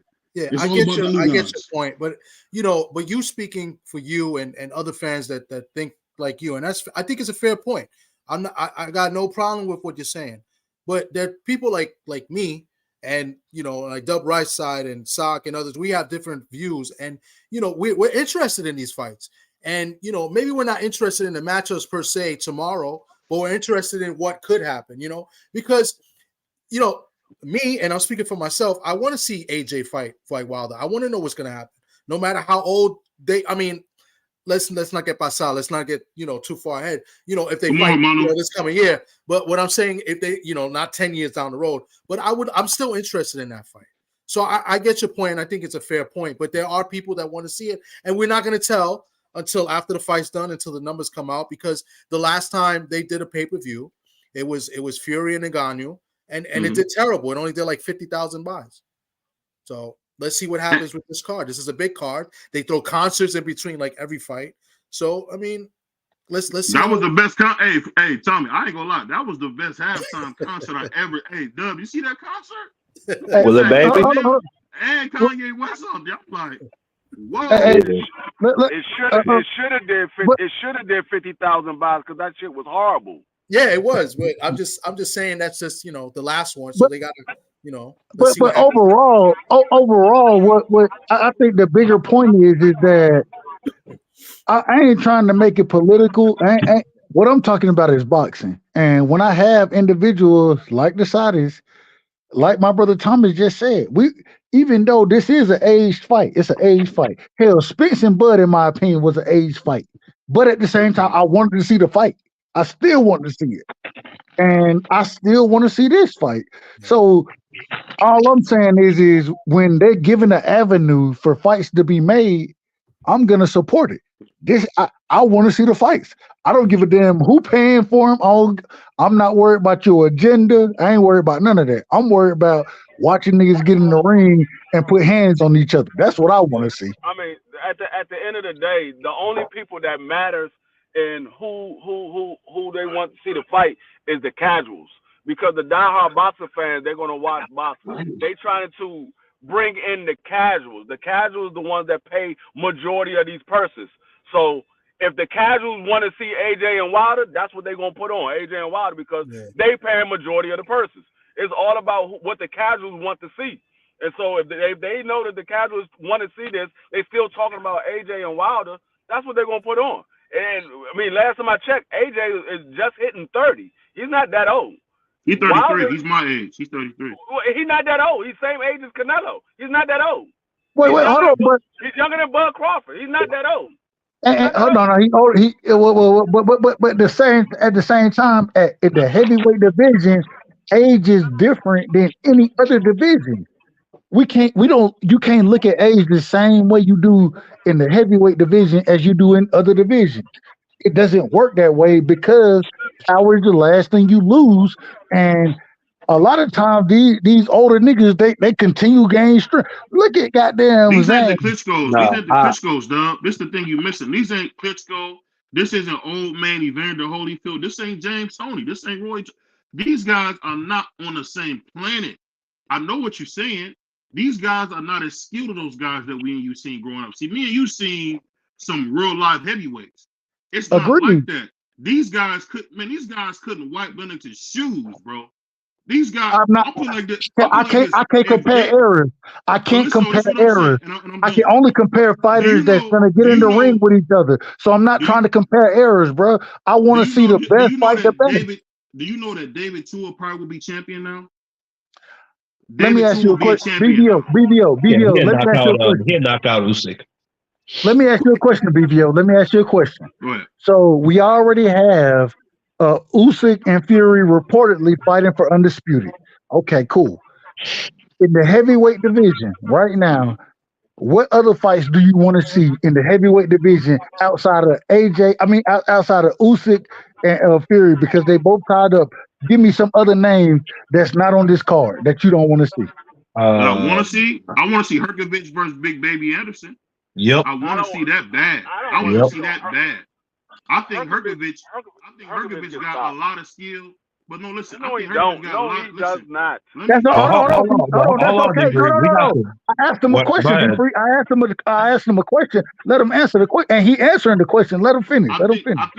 I appreciate that. I think, and I get what you're saying, Free, because Herkovich stole one from Zane. I get that. But I think if you're talking about the young, you know who I really want to see? I want to see Frank Sanchez versus Big Baby Anderson. I mean, no, Frank Sanchez is older than all of them. Frank Sanchez is older than all of them. Well, technically he is, but they say he's not. So we don't know that. We don't know that. Hold on. I want to make a point about Big Baby. Real quick, but he probably 43. I want to make a point about Big Baby. He about to kick us off the show. Yeah. I'm sorry. It's getting late. I mean, we've been cooking. I'm about to go live, bro. I'm about to go live. So we can move it. I know Sock's a little tired. I'm a little tired. I got to do something real quick here. And then tomorrow we got to get. I got to get up early for more shopping for the holidays and stuff. But real quick, I'm gonna let you guys speak and close out. I just want to first off and foremost, I want to say thank you to everybody on the panel. I appreciate you guys. I think we did a great show. I know Dub and Mark, you didn't get a chance to talk to Bruce. I apologize. That's cool. On the next one, you good. Shu Shu, what I wanted to do and what I want to say is, I appreciate you guys. And, me personally, I'm not the smartest guy when it comes to boxing or, I think I know a lot about sports. And we talk about a lot of sports. And we didn't get to talk football today. Maybe we try to set a time to do it tomorrow. We didn't do our picks. I wanted to talk about the baseball contract that's been happening. But, we do everything. And, to have you guys and each of you got a special, in your own way. And I appreciate you guys. And I just want to personally say thank you. And then also I want to thank Sock because Sock brings the guest on. And just to let you know real quick before you guys go, we go on every Friday pretty much. I'll try to go in during the week or whatever. But yeah, just wanted to make sure I say thank you to you guys. I'm going to let you guys close out, as quick as possible. Each your way, promote your channel. And then we're going to close out and say goodnight. Hey, I want to let you guys know, man. Hey, Sock, I love you, man. Hey, Tommy, I love you, man. Me and Tommy talk on the phone. He's a beautiful guy, man. The Puerto Rican Doug Heffernan. Me and D3 are going live right now after this show. The Road with the Punches podcast is going to be live. And we're going to be talking, man, because you know what? Shout out to my man, Doug Rightside, because he bought some good points. And definitely want to give a shout out to my man, Marky Dam, the young boxing historian. Some people talk about Kurt Sugar, man. They ain't got nothing on my man, Marky Dam. We doing wow. Okay. We going live, baby. Let's go. Bro, don't do this. No, I have great respect for the past legends, but I look up to Kurt. And I aspire to be on that level one day. Kurt was different, man. Respect to Marky Dan, but BVO, that's just disrespectful, bro. Respect to you, brother, but Kurt Anderson, man, I'm gonna pass it with that. But much love and respect. Thank y'all for allowing me to rock with y'all. Shout out to you, man. Socrates, shout out to you. I appreciate you giving us your knowledge, setting these things up, allowing boxing fans like myself to interact with you and individuals like Shu Shu, man. Shout out to you. Much love and respect. Thank you, Rightside. Marky Dan, go ahead. Yeah, man. Salute to the whole panel. Thomas, thank you for letting me on. BVO, D3, thanks for letting me on y'all show. I really appreciate y'all. Dub, Rightside, you always bring your great points. Sock, you're a great guy. I'm just getting to meet you, but you're real funny and you bring great points to the show. You bring your great insight. I hope we could be back here next year talking about boxing. Talking about the same bullshit for Christmas, man. Salute to y'all. Thank you, bro. And my other co-host, before I get to my best friend, I'll go to my other best friend, my new best friend, my man D. Larry Hoover. D. Free. Go ahead. Man, appreciate it, man. Great show, great interview. Appreciate you, Sock.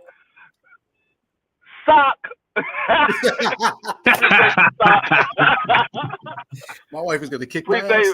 Appreciate you, Thomas. Man, it was a great show, man.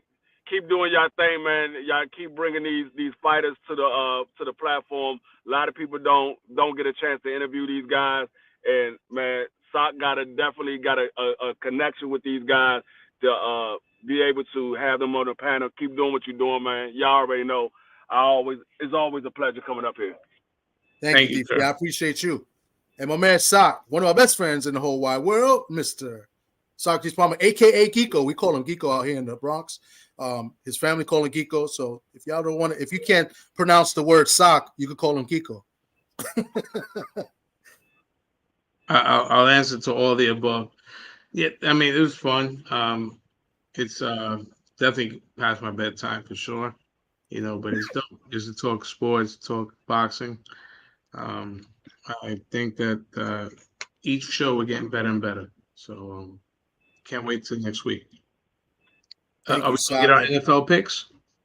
We'll probably try to do it tomorrow. Maybe we'll just get on a call and just do it, and I'll post in the community or something. Because it don't matter. It don't matter. I had a bad week. I think we both went 2-1, but I left the pad in the kitchen because I came over there to charge the laptop. Can I say one thing before we go? Can I say one thing before we go? Yes, there's been a cat in the chat, man. I want you to know you can kiss my ass when they want. Fuck you. All right, damn, that was I just want you to know that for me, fuck you. I think next week we should come up with year-end awards. That's not a bad idea. Next week, that's be the 30th or the 29th. Yeah, let's do let's do that. I like that. I like that idea. Sock comes up with all the ideas. You know what I'm saying? Right. So I give him all the credit. Yeah, so we're gonna do our TWT awards. We're gonna do a TWT award show. Hey, real quick, if we're gonna do the awards, we gotta. That's something we would have to do behind the scenes. Then we could come out with or we could do it on the panel. Either way. No. So every year, I have a little time. You know what I'm saying? Last year I did my pound for pound list. I gave my awards away. So hey, when y'all do it, let me know, man. I want to rock with y'all. Yeah, we'll talk about it during the week. I am going away for a few days, so it's going to be tough. But I'll be in contact with you by phone, and we'll figure it out. We'll figure it out. Trust me. So, and then we'll do an open panel like this. We got to get a little organized. You guys be cutting and jumping each other, but it was like I said, it was fun. And we be trying to fight, man. We want the smoke. I think that's all love. This is what it is. If you was in a barbershop, it'd be the same way. Facts. I know you know how we do. Hey, me and Dub is Stone Cold and The Rock every time we get. Y'all know how much work I got to do editing this daggone video. I got to bring this on all the way back. Well, that's what I was going to say before we go. I figured I'm gonna edit just the Shu Shu interview, and I'm gonna repost that. Just because nobody wants to hear us talk. No, maybe they do. Right. But I'm gonna. I recommend you guys do it too. That's why I didn't do no intro music or anything, and I'm not gonna do no outro music. But let me just end it. I'll do the flame. I'll do the flame. So TWT watching, don't get mad at me. But yeah, I'm gonna do the flame. But yeah, shout out to you guys. Shout out to TWT, the family. Peace, family. Everybody, we'll see y'all soon. Hey,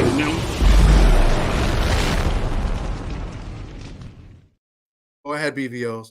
Go ahead. Oh, he's gone. All right. Later, Sock.